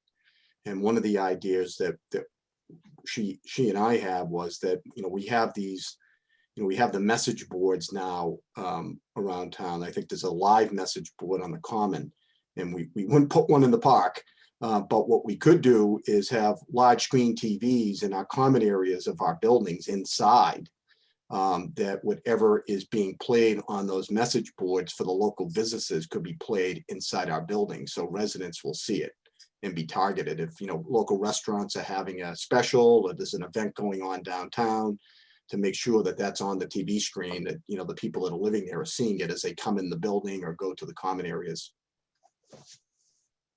So she has some good ideas, and we are talking to her on the connectivity to downtown, and also possibilities on enhancements on commercial. Okay, but I think the main point there is that the plan did envision a larger presence of mixed use here, and whether the client, CCNF, and the team would be open to expanding just what's been proposed to date. So, yeah, we'd be interested to hear your discussions and feedback, and perhaps some of her additional input, and what could be done. I know we've seen a few iterations of your plans already, but I think it'd be good to hear if the client's willing to expand on that, to her point. So Okay. we'll table that for now. Yep. Okay. Anything else, board members, before we open it up? Mr. Chair, I just have one thing. And I think it goes to, you'll probably hear, one or more comments tonight about the size of the project. And to get to that point before we even, have public testimony, where are we with the economic development study? I think at our first meeting, we were told next week. At the last meeting, we were told next week. And I still don't think we have it. And to me, I mean, that's a huge part of this project, is understanding how it works, and if it works, and the size of the project in the town. All of what we heard tonight is great, and I fully support what we've heard, but I think we specifically requested to pull the fiscal impact study stuff up first, and it seems like that's not happening. It's getting pushed further and further down. Well, that's not intentional, Greg. It's a process that, all consultants, as you know, are pretty busy now. So we've been pushing our consultant for that. So we apologize. It hasn't come sooner. I can tell you this, the good news is you will have it before the end of this week, and tomorrow is Thursday. So you will have it this week. Okay. So we'll have. Yeah. And I think just to whoever is, I'm assuming there's going to be people on public testimony who ask about size, and that's the reason it wasn't discussed tonight. It's not, we've moved on. This is the topic tonight. And we're looking forward to discussing how the size works when we get all the correct information.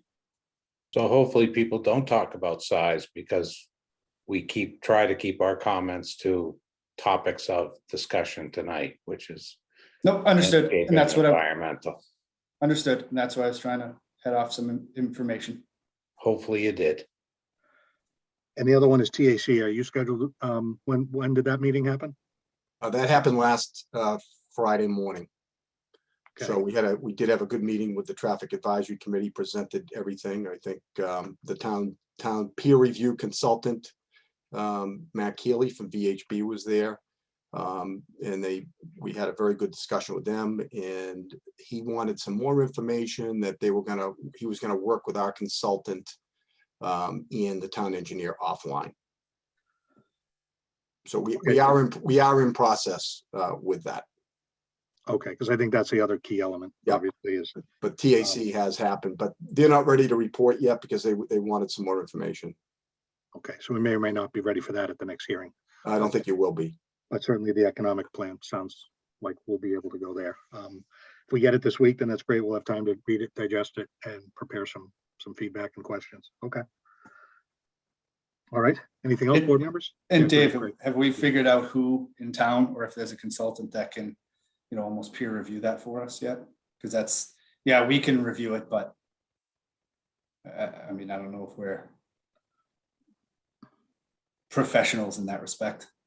Well, I wonder if Erin can, perhaps, but I'll confirm. As our economic development director. Yep. Or at I can least, I can reach out to her and see if between her and perhaps others that she would think, once we see it too, we'll maybe have a better sense, but yeah. Okay. Good point. Okay. So with that, I will open up the public testimony this evening, as you heard, based on the information that was presented tonight. If you have any questions or comments about these topics, we would entertain those at this time. First hand I see going up is Matt Tyak. I'm sorry if I'm totally mispronouncing your name. No, thanks, Mr. Chair. Matt Tyhatch, 2 Stony Hill Lane. I'm sorry, can Yep. you just state your address again? Sorry. 2 Stony Hill Lane. Thank you.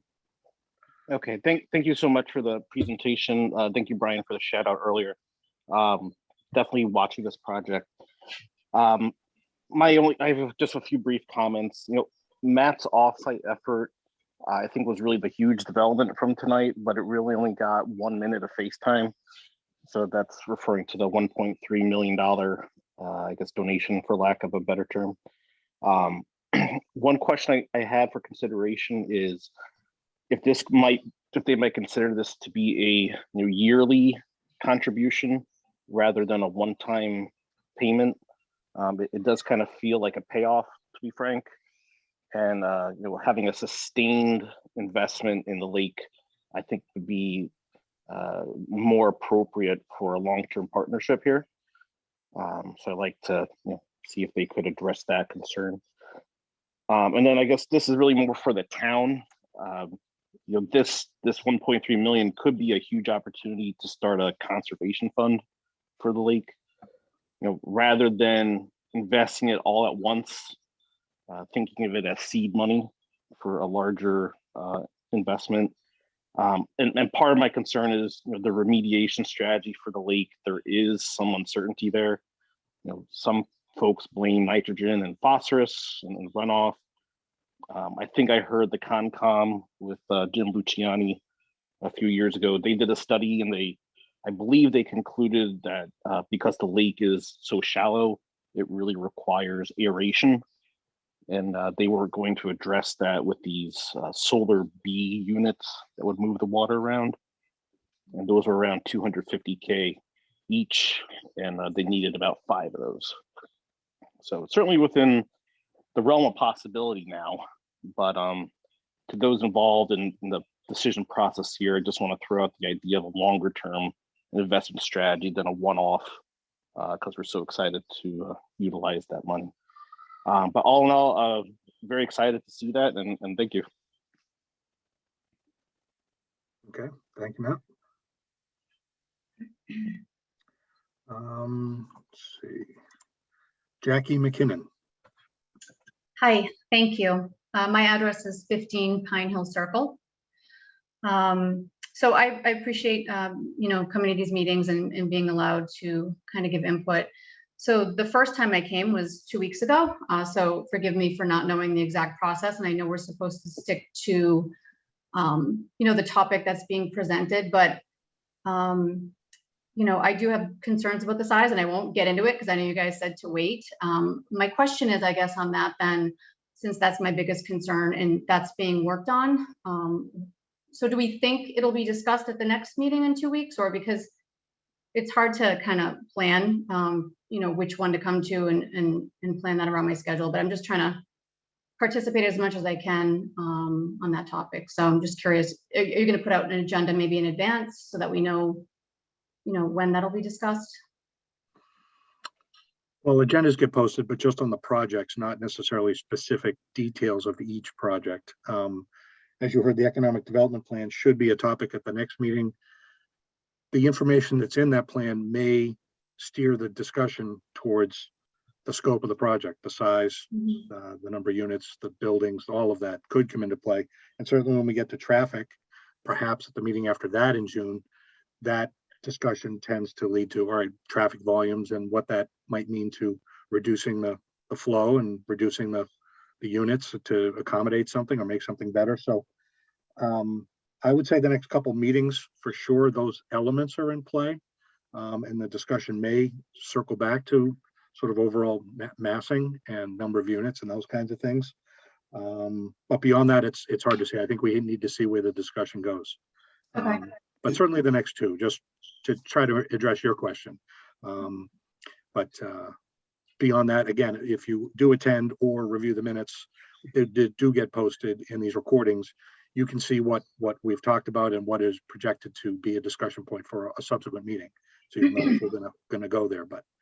Okay. Mr. Chair, if I could just shed some light on that, this is Brian McGrail, just for the benefit of Ms. McKinnon and everybody in attendance tonight, for the next meeting. So we, as I said, we will submit our economic impact report this week. Our consultant is not available for the June 9th meeting. He'll be available for the June 23rd meeting to present that in detail, just so folks can have an expectation. What we were hoping for, I know we get to scheduling at the end, what we're hoping for the next meeting would be that you would, I know you have a very full agenda. We've gone every night, we've been consistent here. We would hope that it would somewhat be limited to hearing from the town engineer on the Main Street thing, as Mr. Tyak just talked about, the real benefits of that. And also probably from the Friends of Lake Quannapowitt on their position on that. That's kind of the limited thing that we really wanted to cover next week, just because of time limitations and what we'll be ready for. So we will be ready to present in detail the economic development report on the 23rd. Okay, excellent. Thank you so much. And I had one other comment, if I could. Okay. I definitely agree with Erin's comments in regard to the cafe that's planned. I've talked to many people I know that live in town, and I definitely agree that if we are going to put a development on that site, that we would love and appreciate a restaurant rather than just a small cafe. I think it would be, great to put something there that's a little bit bigger than a cafe, and I would definitely go there. So, and I know a lot of people that I know would also appreciate that. So just wanted to comment on that. Okay. Thank you. Thank you. All right. Brown Mandela Volpe. Good evening, Brown Delavolpe, 8 Cyrus Street. First, I would like to reply to a previous speaker regarding the solar bees. The depth of the lake, he was correct. It's a very shallow lake. However, the winds across the lake aerate the lake well. The dissolved oxygen in the lake water has consistently been acceptable. So I think he had he had some good thoughts, but it wasn't really based on correct data. So we don't have an aeration problem in the lake. Solar bees are not the solution to what we're looking for. And the first lake committee pretty much came to that conclusion on their own, and that is why the new lake committee is looking at landside mitigation rather than water mitigation, which is what the solar bees would be. So I just wanted to clear that up a little bit. And I don't want anyone to be misled or be fooled or get the idea that any mitigation that this huge project it's going to solve the water quality issues. It is not. The water quality issue, it's an environment that's complex, it's multi-layered, and there's not just one approach that's going to solve the problem. So no, you're not going to be swimming in the lake anytime soon. So to say that 10% of the stormwater runoff from this site, that's a little bit like saying that 90% of the people in the pool can still pee in the pool. So I just wanted to put that in perspective a little bit. And also that I do have to have a little historic perspective here that anyone listening, that the concept of this huge project boosting our downtown and local businesses, with each new development, we hear that. And for decades, it hasn't worked. So it's a little bit like trickle-down economics. It sounds great, but it doesn't work. It has not worked so far. So I don't want people to get the impression that, wow, this is going to be the savior of our downtown, because we've heard that before. We've heard those promises before, and they have not panned out, not just once or twice, but for several years. One more comment, that no amount of benefits, and there sounds like a whole wonderful benefits that were presented here tonight. I just wanted to say for everyone to keep in mind, to keep the forest in perspective here, that no amount of benefits can outweigh the adverse effect and impact that this enormous complex is going to have on our lake and what's left of the character of our community. And I hope that that is addressed at the next meeting. I don't know why you're calling it the economic impact when it should be talking about size. So I don't know how size and economic impact is supposed to be one and the same. Can anyone answer that for me, please? Ryan, is that something you can speak to? Well, I can speak to a lot of what Mr. Delavolpe just said. As far as that is concerned, I think what the board, an economic impact report talks about the impacts of the project based on its size economically to the town, cost-wise, school system, police. It looks at all of those aspects, which is certainly the correct place to start when you're looking at a project in the context of where it's going to be located and the impacts based on its size and density that we'll have for the town. So that's where, that's what we were asked to do. That's the standard in any of these projects. That's what we do no matter what city or town we're in. We're asked to perform that, and that's what we've done. That's fine. Perhaps the board then, since this is such a the major issue with this particular project, that the board could set aside a meeting to hear from people about the size of this complex and how we might mitigate it. Is that something that the board would consider? Yes. Thank you. Mhm. Okay. Thank you, Brown. Anyone else? Just scrolling the list real quickly here. Seeing no other hands going up, we'll close with the public testimony for the evening. So back to the board. I will say, noticing the transcription at the bottom of the screen, how it's interpreting the name of our lake is quite interesting, if anyone has noticed that. But anyway, that's an aside. So board members,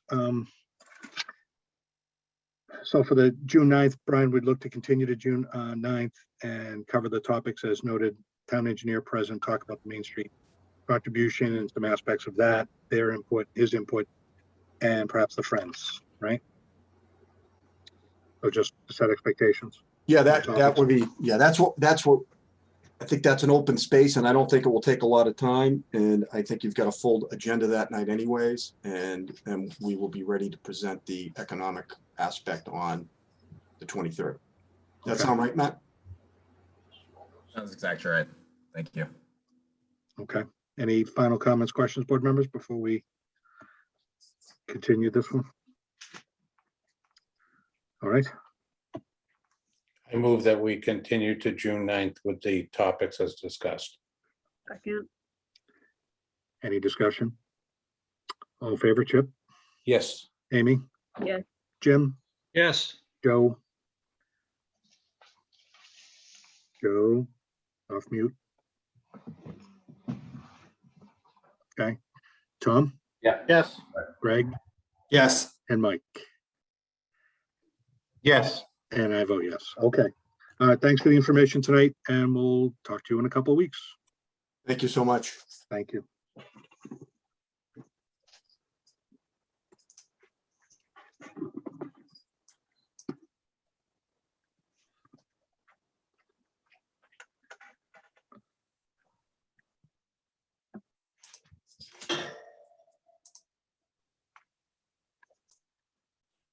Okay.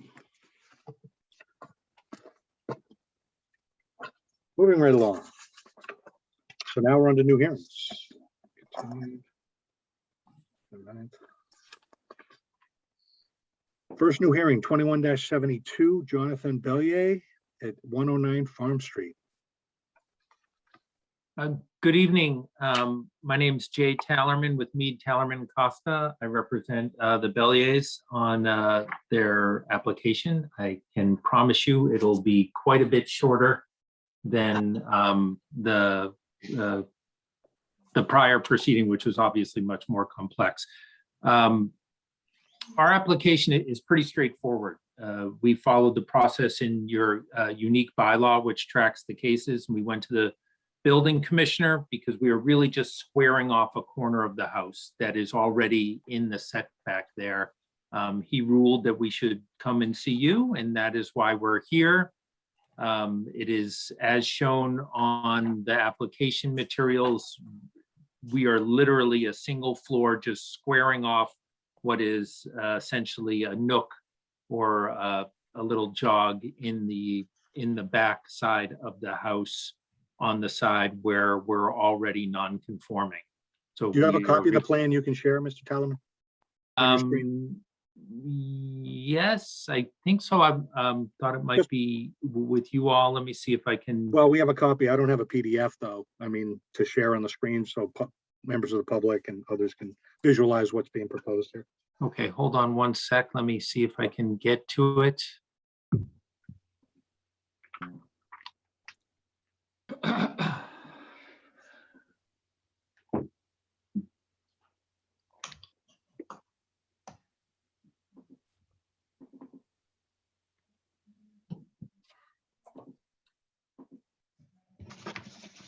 Give me one moment.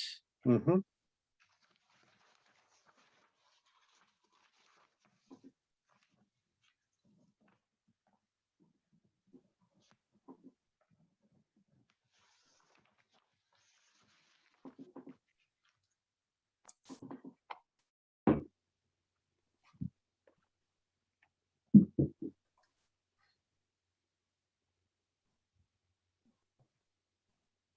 All right, so can I use the screen here? You should be able to share. Everyone in the meeting has the ability to grab the screen share down the bottom. Okay.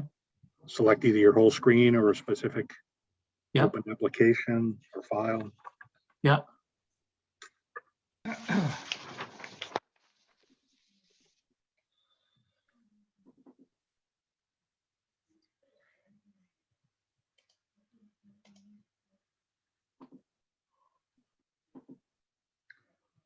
Now we So see your this is, email. yeah, We're these looking are at your email. the, Yeah. these are, can everyone see this PDF that I'm working with here? We're seeing your inbox, Huh, not the actual PDF. So maybe you Okay, should hold window. we can shut.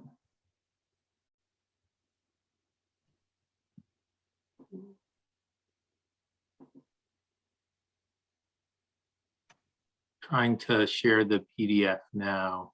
Mm-hmm.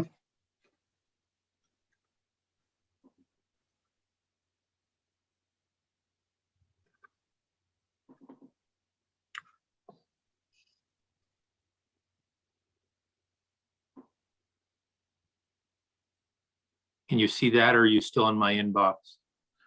We see the application.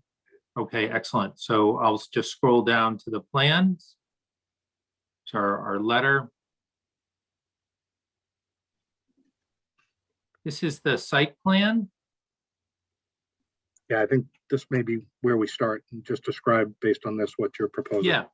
Okay. So as you can see, and I'm showing you with the cursor, this corner here where it says 11.5, that's our existing nonconformity right there. That's the closest point to that side. And the where it says proposed addition, that's a single story addition, and we're just essentially loading it right into that corner right there. So it will increase the nonconformity, thus necessitating the finding and approval of your board pursuant to your bylaw, pursuant to section 6 of chapter 40A. There are some photos that show where the rear of the house, well, here's a drawing by the builder who unfortunately had to drop off the call. It's essentially 11 feet long and 15 feet wide.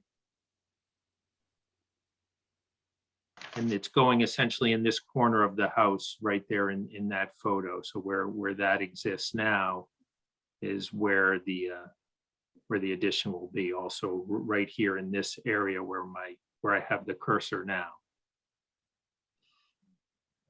Okay. And that's really all there is to it. right, in this area too. This is just going to be squaring off this back corner here of the house. And Jay, do you know how close the neighbor's house is to this corner? Jonathan could probably say we do have, I don't think it's particularly close on that side. I believe Jonathan is on the call. Yeah, this is actually Jessica Bellier. How are you doing? Good, So thanks. that back corner is actually, when it extends, it'll be abutting a row of bushes. And on the other side of the bushes is their pool. It actually does not come close to their house. And do you have any statement from them that, have you talked with them? We haven't specifically talked with them, no. We didn't know we had to have a letter ahead of time. You don't have to. Yeah, sorry, to speak over you, Chip. Yeah. No, go ahead. You're the chair, sorry. Yeah, that's right. No, not a requirement. And again, you may be new to the process. It's just any of these residential applications, it's, you know, whether it's a variance or a finding, it's always a good idea if you're doing something in your property that you talk to your neighbors. Because if they're in support, they can attend the meeting, they can send us a letter, and it's just more information for the board to consider. Whereas if they had specific concerns because they live next to you, and might have specific questions or concerns about what you're proposing to do, then that might be something for the board to also consider. So that's all. It's not a requirement, just a sort of recommendation for anyone doing things like this. But we can see what you're proposing to do. So the requirement, the application for under 19050A is it's an existing non-conforming, legally non-conforming structure because it already doesn't meet some of the setbacks. I see there's a stream and easement here. And you are intensifying the non-conforming by going a little closer to that lot line, right? So we would need to find two parts to 19050A, right? That you're increasing the non-conforming nature, but we'd have to find that it's not substantially more detrimental to the neighborhood. Correct. Yep, the classic relief there, correct. Okay. Just so we all have a clear understanding of what you're proposing and what you've applied for us to consider. So any initial questions, board members? We do have some correspondence that I need to get to, but any initial questions for the applicant? Real quick, is this a split entry? Are you guys expanding the basement also, or just the top floor? No, it is just a single story ranch. It just so happens that the back opens into the basement. So you taking that little wall down and expanding that basement, or are you just doing it? No, we're going to be having like the pillar style. Oh, it's going to. Yeah, it's going to be on stilts. Yeah. Yeah. Okay. That's it. Okay, thanks, Joe. Anyone else? Okay, so while you perhaps consider other questions, we did receive correspondence from the fire department. They had no objections after reviewing the plans. From the town engineer, the ZBA application did not specify the use. If the addition has any additional bedrooms, the DPW requires to submit a I&I fee to compensate removal of the 4:1 ratio for the sewer system flow. Something we see often in DPW reviews of plans. So does this addition include new bedrooms? No, it is just expanding a kitchen. Kitchen, okay. So perhaps that doesn't apply. I think based on the sketches and maybe they weren't able to determine that. Okay. And then lastly, from the Conservation Commission, dated May 20th, Rebecca Davis, on behalf of the commission, have reviewed the application. Upon review, it has been determined that the proposed work is within the commission's jurisdiction pursuant to the Wetlands Protection Act. The homeowner needs to file a notice of intent for not only the construction of the addition, but also for the pool that is located approximately 20 feet from the intermittent stream. The pool has not been approved by the commission. So we got approval for the pool from the town last summer. We had a permit for that. Okay. Did you know about the Conservation Commission feedback? I don't know if they did not tell me a thing, no. And, you know, we've had conversations with the commission because we've been having trouble with that stream in the back. But we haven't specifically had any conversations with them about anything else. We went through the normal stations of how to get a pool with the town. And there was no problem because we had plenty of land. Mhm. Well, I'm just reading you Ms. Davis's letter. So even if the board were to make this finding on your behalf so that you could have the relief or the finding from this board to do what you want to do, it sounds like you're going to have to also talk to the Conservation Commission and apply for notice of intent with that. And that's fine. Yeah. A condition of prior approvals from the Conservation Commission would be standard and acceptable. Okay. And we'll deal with them. Yep. I'm sorry. So even if we were to make our finding and the appeal period expired and you wanted to go get a building permit, you couldn't until you dealt Correct. with the Conservation Commission. So That's right. That's all. Okay. Yep. All right. Board members, anything else? So I guess we've contemplated this before where potentially a project may have to be heard from or conservation or some other board in addition to ours. We could condition it that they meet whatever conditions are put forth, you know, by them. Although this is a finding and we know conditions on findings, or whatever they need from the Conservation Commission. I'm actually getting, my builder actually is on right now, and he's saying that because of the footing we're having, there is no excavation, so there's no soil disturbance because of how he does the footings. It's called a helical, HELICAL footing. I don't quite know what that means, but that's what he's sending me a message. With the commission, though, if we have to do an RDA as opposed to a notice of intent, we'll do that. Or we might seek a negative finding because of the lack of any material disturbance. And obviously we'll check in with them on the pool to the extent they have concerns on that. Okay.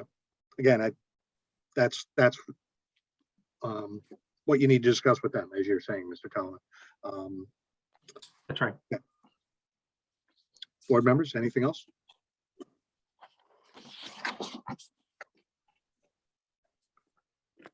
Okay. I can open up to public testimony. If anyone from the public is on and has a comment or question about this project and the information you've just heard, please raise your hand in the Zoom meeting and I'll call on you in the order I see them.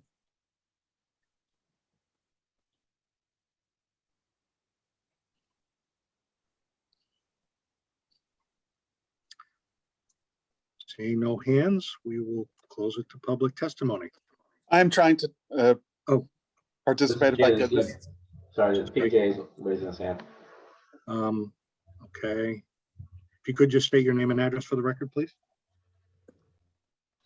My name? Am I on? Yep. This is PJ DiBernardo from Gibraltar Pools. Okay.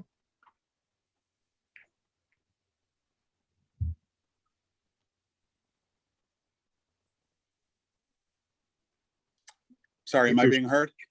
No, you're not. Well, now I can hear you, but I think your audio may have been cutting out. Okay. Peter from Gibraltar Pools. Mm-hmm. Can hear you. And I'm on for the next matter, not for this one. I didn't know the Belliers were on this one, but I wanted to let you know that that pool was fully permitted last year. We pulled the permit ourselves and it made the rounds through Wakefield, through the town. And well, that may be the case, and maybe there's just a misunderstanding on their part. yeah, just letting you know. Thank you.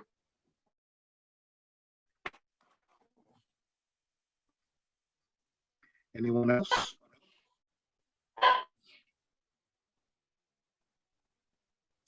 trying to juggle the list of people and the pictures of people. I don't see any other hands going once, going twice. Okay, we'll close it to public testimony. So back to the board. Mr. Chairman, I move that we Commissioner, that we find that under 19050A that the continuation of the legal nonconformity is exasperated and increased. However, with that increase, we do not find that it is more detrimental to the community.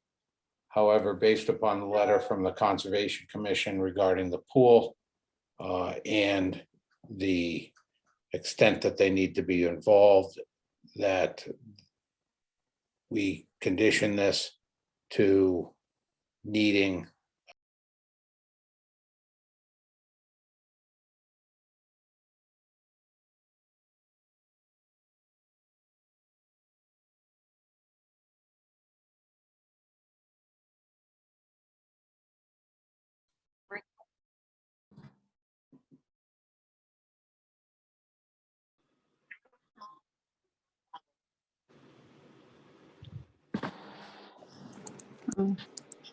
I got bumped off. I don't know if somebody's talking to me. I got bumped off too. Oh, hold on. Yeah, me Now too. I'm back. Ugh. I think the whole feed Did everybody stopped. get bumped off? Okay. All right, so everyone else did too? I thought I. So wicked, Oh. but lightning anyway.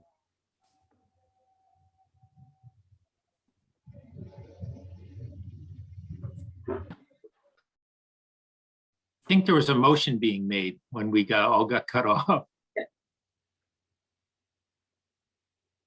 Yeah, Chip's not back. Dave's not Yeah. back. Yeah, we need our chairman. And the member making the motion. Right. This Gail.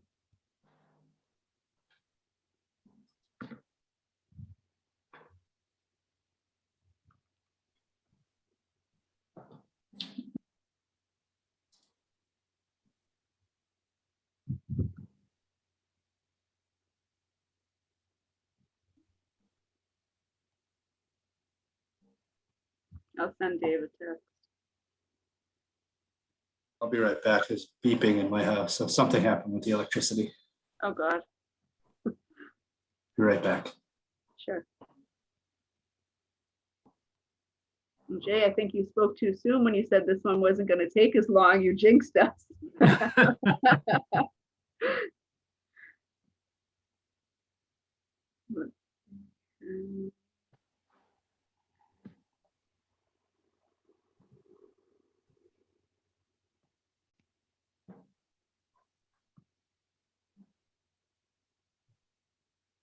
Has anybody else seen Wicked Lightning? Yeah, just saw a Okay. big streak. Yeah, Felt like it was right outside my window. I know that I've had two right there. I'm like, oh God, That was pretty intense. yeah. Here comes the thunder.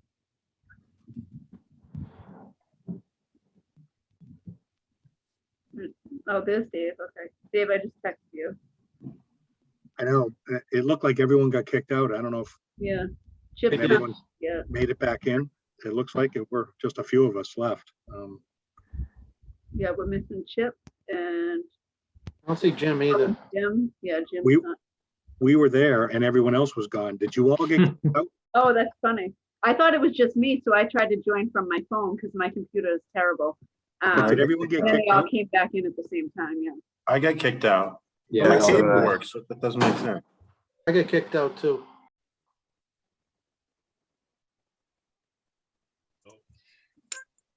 I'm not Okay. sure if you realize everyone's been going in and out and the recording keeps stopping. I Yeah, I'm did. not I sure didn't know what- if it was me or everybody else. I think it's everybody because my husband and I are both on it and we keep getting like frozen here. So just so that you know that. Thank And you, I our attorney appreciate got that. cut off too. So I apologize. I don't know if it's me, my system, as the host of the meeting, the Zoom server. It's hard to say. But we all have thunderstorms coming through, Dave. Oh, okay. I'm in my basement, so not hearing Yeah. them, but There's lots apologize of for any rumbles out there. any interruptions, we apologize. So, was there anyone that wanted to speak, Ms. Bellier, before we proceeded with our motion? Or Mr. Kellerman? no, but I'm not sure how many of you are left because I'm only showing 5 people in the meeting right now, Oh, including boy, I just switched windows. Oh, man, yeah, we lost everyone. Oh, okay. I was between windows. and Am I I still think here, you even Dave? might be missing like everyone for your next appointment too. So Yeah, All right, no, Chip, it's just you, Jim, and I. Ms. Bellier, and I see Bill Spalding from the planning board. So yeah, we're gonna have to give it a minute if folks, we've lost our quorum, so we can't proceed with the motion, obviously. So we'll give it a couple minutes here, folks, and if we are still recording, for those viewing at home or on the recorded replay, we apologize. We're gonna have to give it a moment here, see if we can get everyone back. Says it was still recording. Yeah, Dave, my computer said like recording stopped, recording started again, recording stopped, recording started again. I heard I that, got- but I leads got me to the believe same it's the server. You know, the server's having a problem. Geez, that'd be horrible if we had to stop the meeting. Whoa. Yes, saw Jim, that you one saw too. that one? Yeah, We gotta get Dave out of the basement. We're down to 4. he's probably the safest. Nope, he's frozen.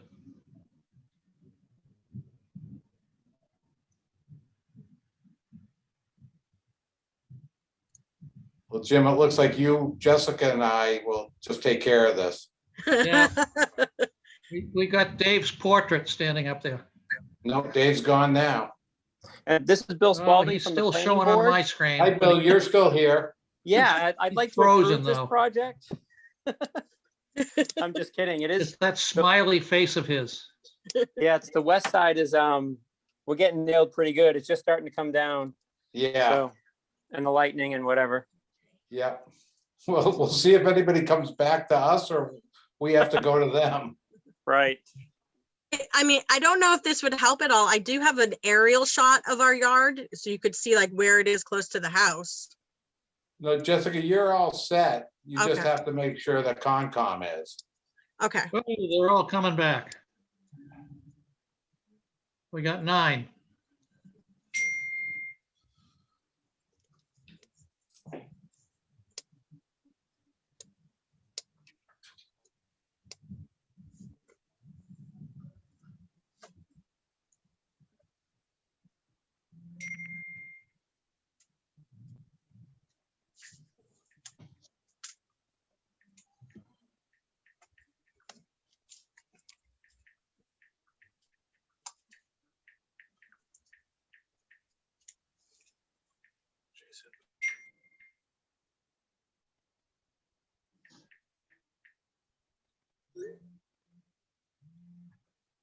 I'll be back. I just have to go look outside, see what's happening.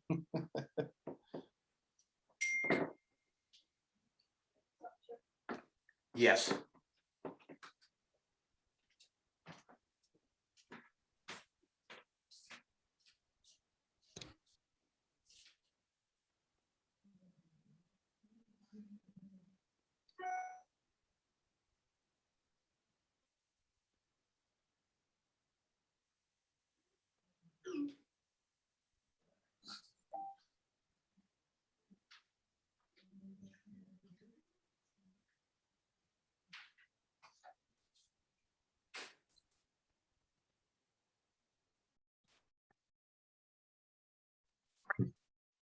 Happened again.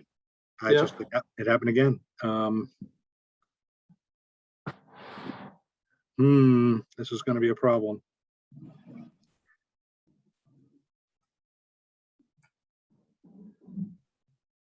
Wonder if it's weather related. That's what folks were telling me. I'm in my basement, so I'm not hearing. I heard Yeah. the weather flowing, but I don't know if it's my system as host or the Zoom servers or, you know. 5, okay.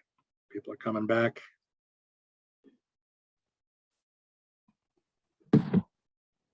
Did people just get kicked out again?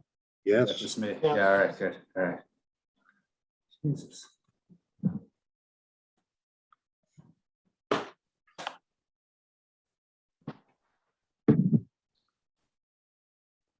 But obviously, we can't proceed to continue the meeting or make any motions without a quorum. So we'll have to see if we can get everyone back and maintain the connection here. Yeah. Do we need Gail back and to be sure it's recording too, Dave? Yeah, it says recording may be happening, but I can't re-enable that closed captioning transcript. Oh, wait a minute here. Maybe I have to grab the host again. Yeah.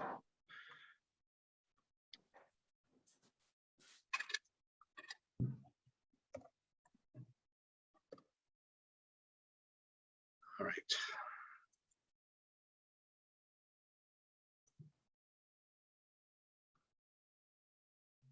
All right. So I had to reclaim host.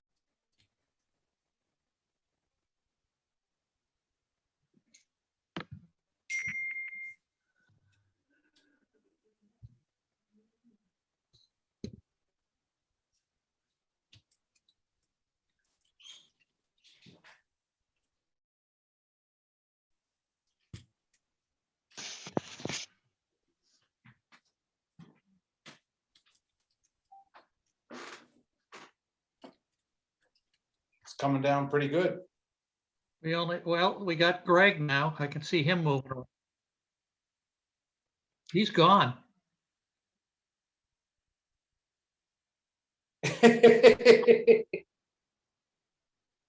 You know, woo! We also have closed caption now that we've never had before.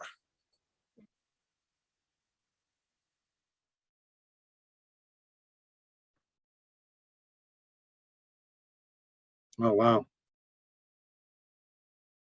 This is not good.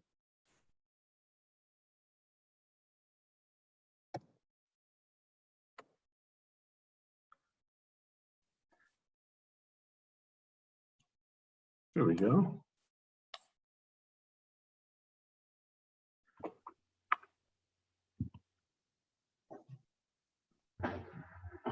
Well, that was wild. Happen again. I know. Well, now Jim and Chip are in a room by themselves. I don't know where they are. I just tell them to log off. I honestly don't know what's happening where some of us seem to I stay, know. but then, Well, then I was just in the room and the only people I could see moving were me and the attorney, Jay. But when I tried to talk to him, he didn't respond. So I don't know. I could see him, but he couldn't hear me. Everybody else was frozen. and then every time I come back, I have to claim the host. So Oh, you lose me. I don't know if you lose them. Well, you don't lose the meeting, but anyway, you gotta have a host. So, but I think I'm.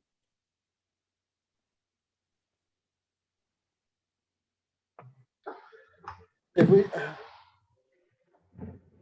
what We do we obviously do? gotta get a, we have to get a quorum back to proceed. Obviously, Chip was about to make a motion, I believe, or made a motion, but we'll have to kind of back up when we can get a quorum back here. so now who we down? Chip, Jim, and Greg? Yeah. Yeah. 7, 8, yeah. We have the applicant back on, but not her attorney. Gail is back. Yeah, yeah. Oh, puppy. Okay, so we all just got out of the other meeting because we heard that there was a second one going on. Okay. And I trying to apologize wait again. for you to come back When I, as host, I think when I get kicked out, it may. I've now Dave, been in both. There was 2 rooms at the same time. I got kicked out of yours automatically, Dave. And when it came back up, I was in one that you weren't in. Yeah. And it was just like Chip and Jim. Arguing about signs. I'm not sure if our lawyer is going to get back in or not. So he's telling us his computer is frozen. Okay, well, if we can just get our, I mean, I know Charbel had just made a motion. If we can get him back, we could proceed. It sounded like we were prepared to make this finding and you know, be complete your application anyway. It is a full moon tonight. And thunderstorms, yeah. Yeah, the lightning. Yep. Okay, so now the attorney's back now. Oh, there goes Jim. Now we just need Chip. Yeah, do we have enough members? Yeah, 1, 2, 3, 4, 5. We have a quorum. It's just if we don't get Chip back, someone else may be so inclined to make a similar motion. Jim, was Chip signing out and coming back in? Did he say anything? Hour. Oh, you're on mute. He said he'd come off and come Oh, back in. I see him now. So we're like, Yeah, in a- Amy, I start getting onto these things at about 12:30 in the afternoon. So your idea of us signing off and getting back in, I think it should have been you signing off and getting back in. Yeah. I was in the room by myself. Yeah, well, okay, what does that have to say? I don't know. Boo. Okay. Let's. All let's right, try- what do you need me to do now? Make the motion again? Yeah, so just, I'm not sure what the recording is going to look like at this point, but for the record, the zoning board meeting for tonight has been interrupted several times. We believe we're all back in session here. The recording appears to be working. The transcription is working. So we have a quorum. So I'm going to call us back into order and ask Chip if you could just restate the motion that I believe you were in the process of making. We will I proceed. made it fully, Mr. Chairman. It just, I don't know if the audio. or I the know, meeting no, is no, I'm running. only kidding. Okay. Under 190/58 of this Wakefield zoning bylaws for a legal non-conforming lot, which this is, and we determined by what was presented to us that what is being presented increases the non-conformity. However, based on what they're proposing to do with that increase of non-conformity, we did not find that it was more detrimental to the neighborhood. So given those situations, I believe we should find that they be allowed to do this addition. Okay. Yep. Seconded by Amy. Thank you. Any discussion on the motion? Okay, regular voting members, Chip, Yes. Amy, Yes. Jim, Yes. Joe, Yes. and I vote yes. So that is unanimous. Okay, you have your finding, and I think we covered the ground of reaching out to the Conservation Commission Sure. to just get whatever additional relief or clearance you need from them to proceed. But other than that, the zoning board, you have your finding that you need from us. Okay. Thank you very much. We really appreciate it. Thank you for your time. Okay, and thanks for your patience. Meeting. Good Yep. luck. Bye-bye.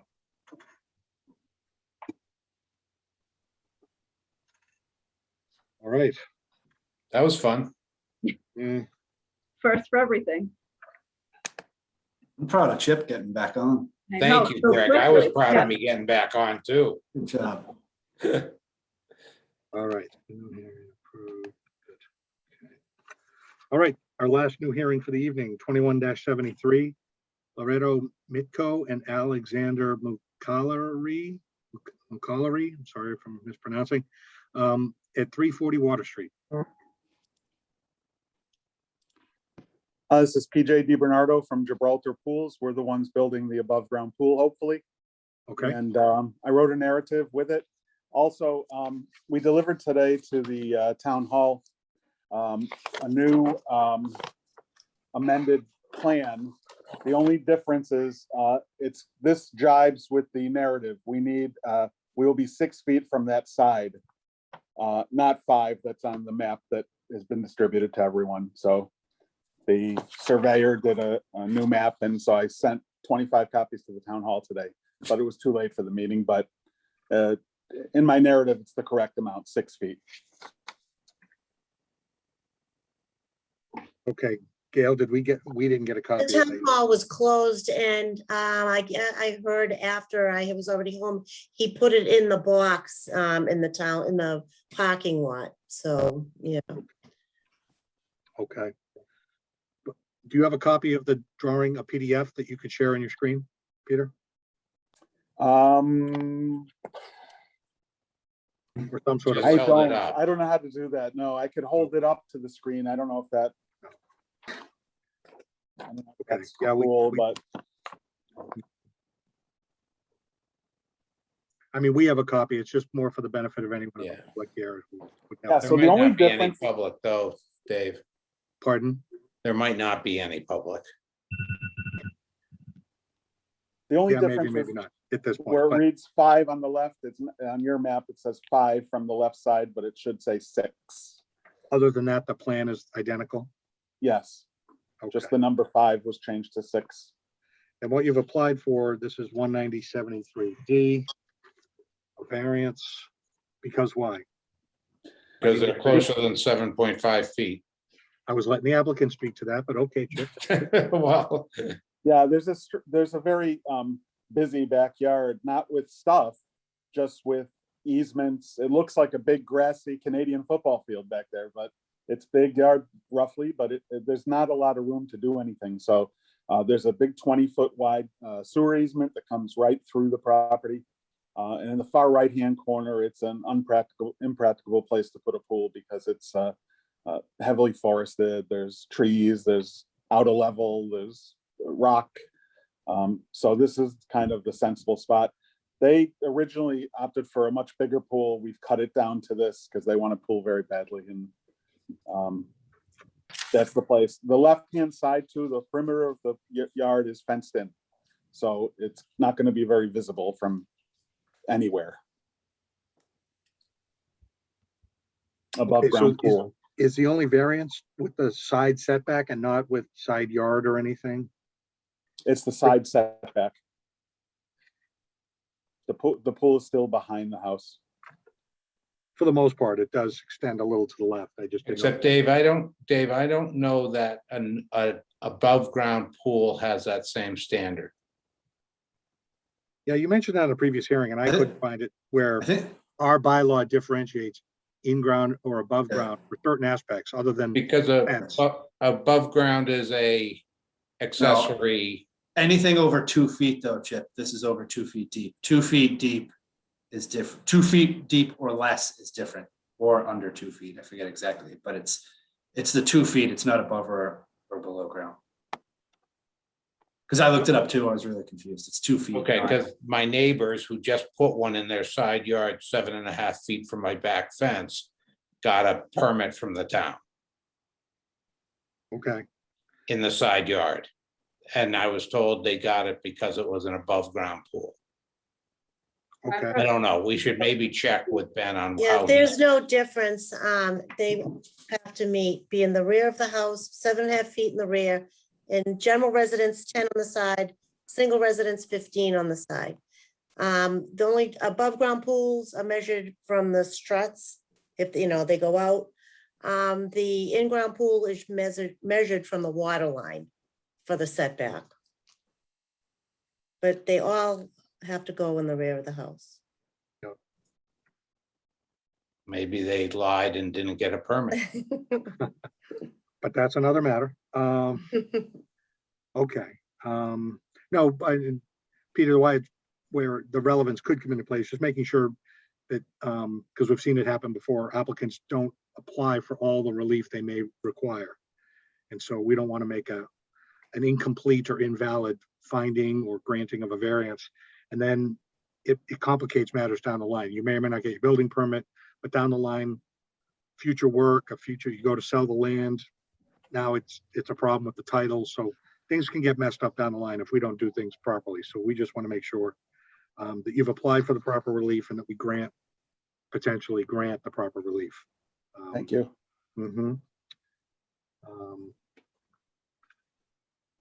Speaking of that, Dave, could I just ask a question about that? So they applied under a variance under 19037D, 73D. Isn't that just 73D just lays out number of copies and stuff you have to submit to the board? Yeah, it's really the dimensional. Yeah, which is.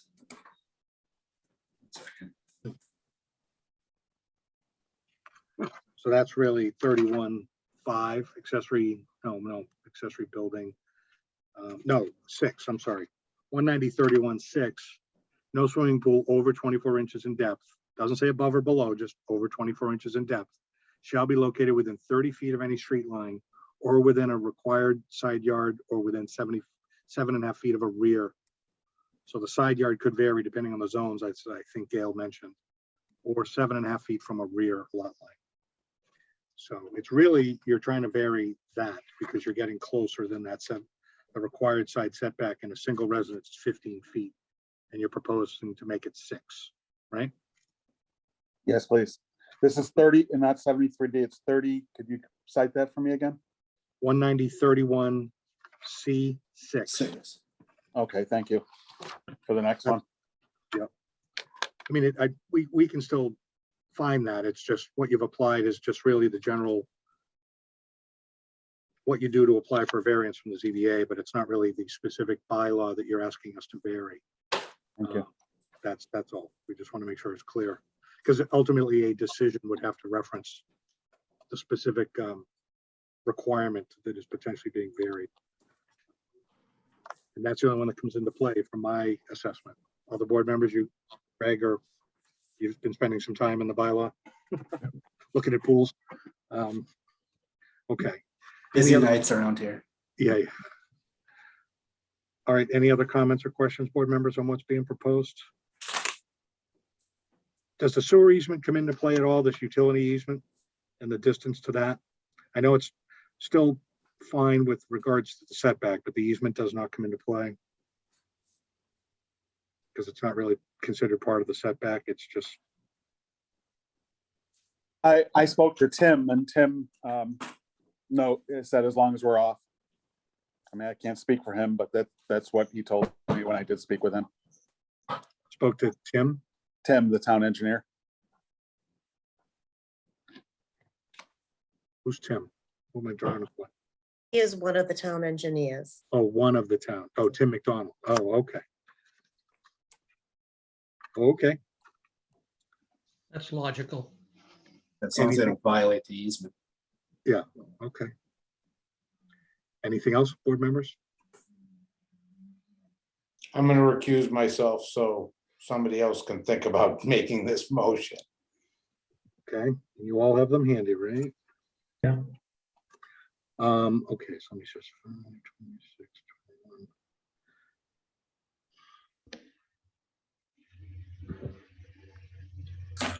21. PJ, you mentioned you changed a 5 to a 6. Did you move the pool, or is this was the 5 a mistake when they wrote It it was a down? mistake. It was a surveying mistake. They said they thought it was 6 on the notes.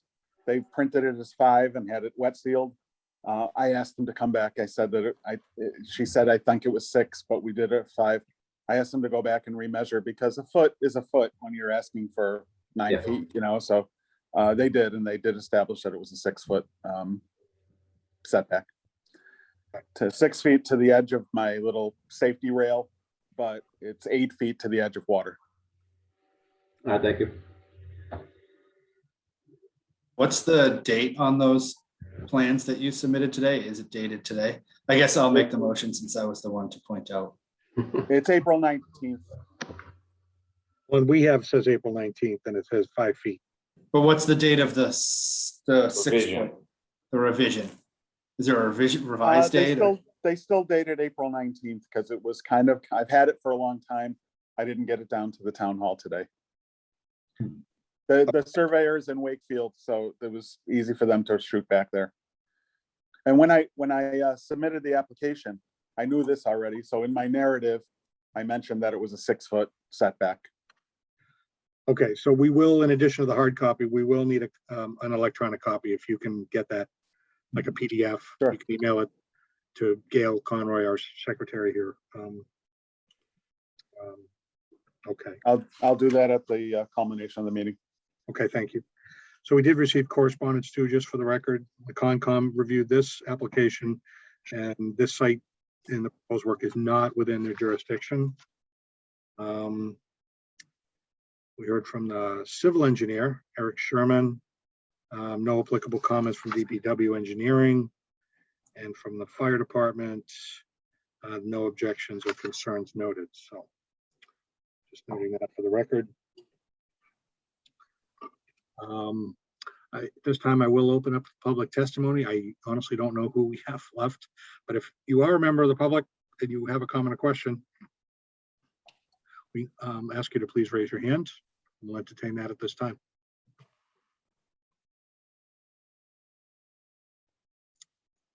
Okay.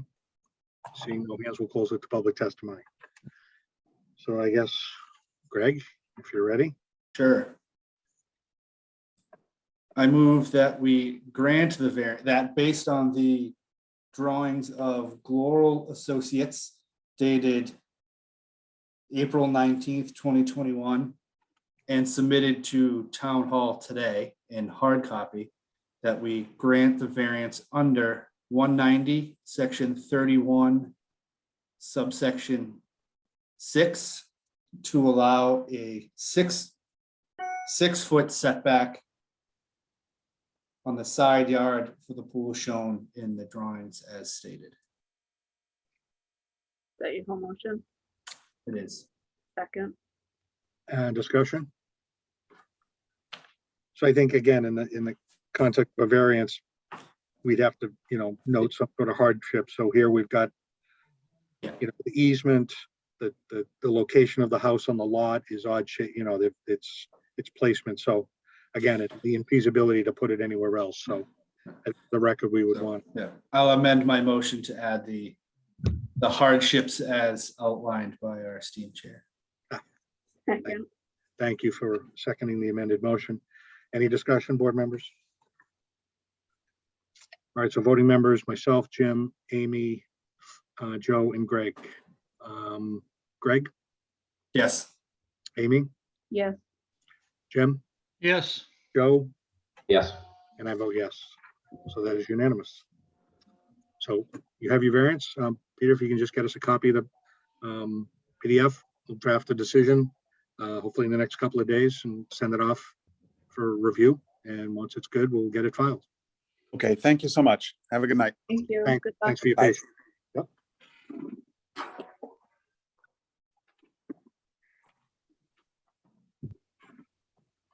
Okay, board members. We discussed the hearing dates already. That was under other matters. Any clerk or board comments tonight? I had something, but now I can't think of what it was. I have nothing.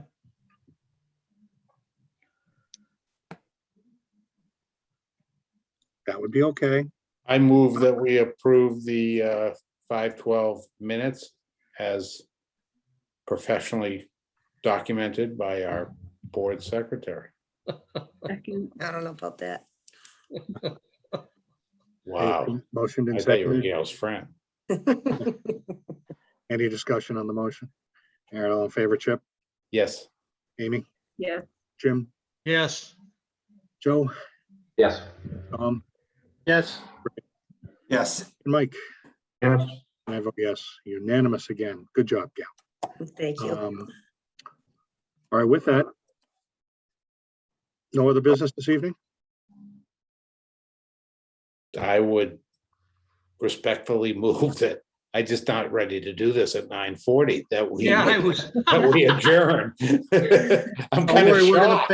we're gonna pay for it on June 9th, so let's take it. Yes. Yeah, I know. Save Mhm. the. That's all right. We'll get 12 continued or something. All right, there's been a motion. Second. Thank you. Any discussion? All in favor, Chip, Watch this. Yes. Amy, Yes. Jim, Yes. Joe, Yes. Greg, Yes. Tom, Yes. Mike, Yes. and I vote yes. So we are adjourned. And Chip, I will say at one of the Oh, points in the dialogue, it said Mr. Top Dog. I was gonna say that too. Wait, what did it say? It's Mr. Top Dog instead of Chip Tarbell or something. And it completely butchered the name of the lake, by the way. Oh, big time. Anyway, it was just interesting and amusing. Anyway, Did you see where it said weapons consultant I earlier? saw that. And terrorist, it said, instead of the small terrorist walkway, it says Right. small terrorist walkway. the new feature folks can do, if it helps certain people, review the meeting, but Yeah. it's going to be interesting. Anyway, we're Oh, adjourned. wait, one more quick thing. I have something, it's fine that it's off the record now. But Ryan Boyd from WCAT was saying that I think starting June 15th, that meetings are gonna be able to maybe go regular. Did you hear that, Gail? Yeah, there's still a lot to be worked out, but it's not gonna happen. It might not happen till September. Okay. Yeah. I'm hoping. The governor has introduced Yeah. legislation today to extend Mhm. the, I don't know what you call them, the suspension of the open meeting or whatever it is called. Yeah. Oh, It was supposed to go out at the end of the State of emergency. state of emergency, but he introduced something today. oh, Today, okay. yeah. And With, then along with, he needs to get on to go cocktails. Yeah, that needs to remain Well, forever. is he recommending at the same time that we continue Zoom in parallel, you suppose? It's suspension of the open meeting law, so I think it's not even. No, I mean, once open meeting becomes open meeting, do you think they'll Yes. probably, It's you know, town we'll have council, yeah. Zoom going on at the same time? That's what they. Don't be that's what I surprised. was thinking, was Yeah, like the- having the board members in studio. The or not town council is whatever, working on it. wherever yeah. they are, and then have other people Zoom in. Okay, we'll see. In the Yeah, future, there should be a revote if one of the proponents has a New York Yankees wall clock behind him, as the last one did. Ah. All right. All right. With that, we will end the meeting and have a good night, everyone. Right, good night. Enjoy the Bye. quiet one. Night, All right, guys. Bye. take care. Right.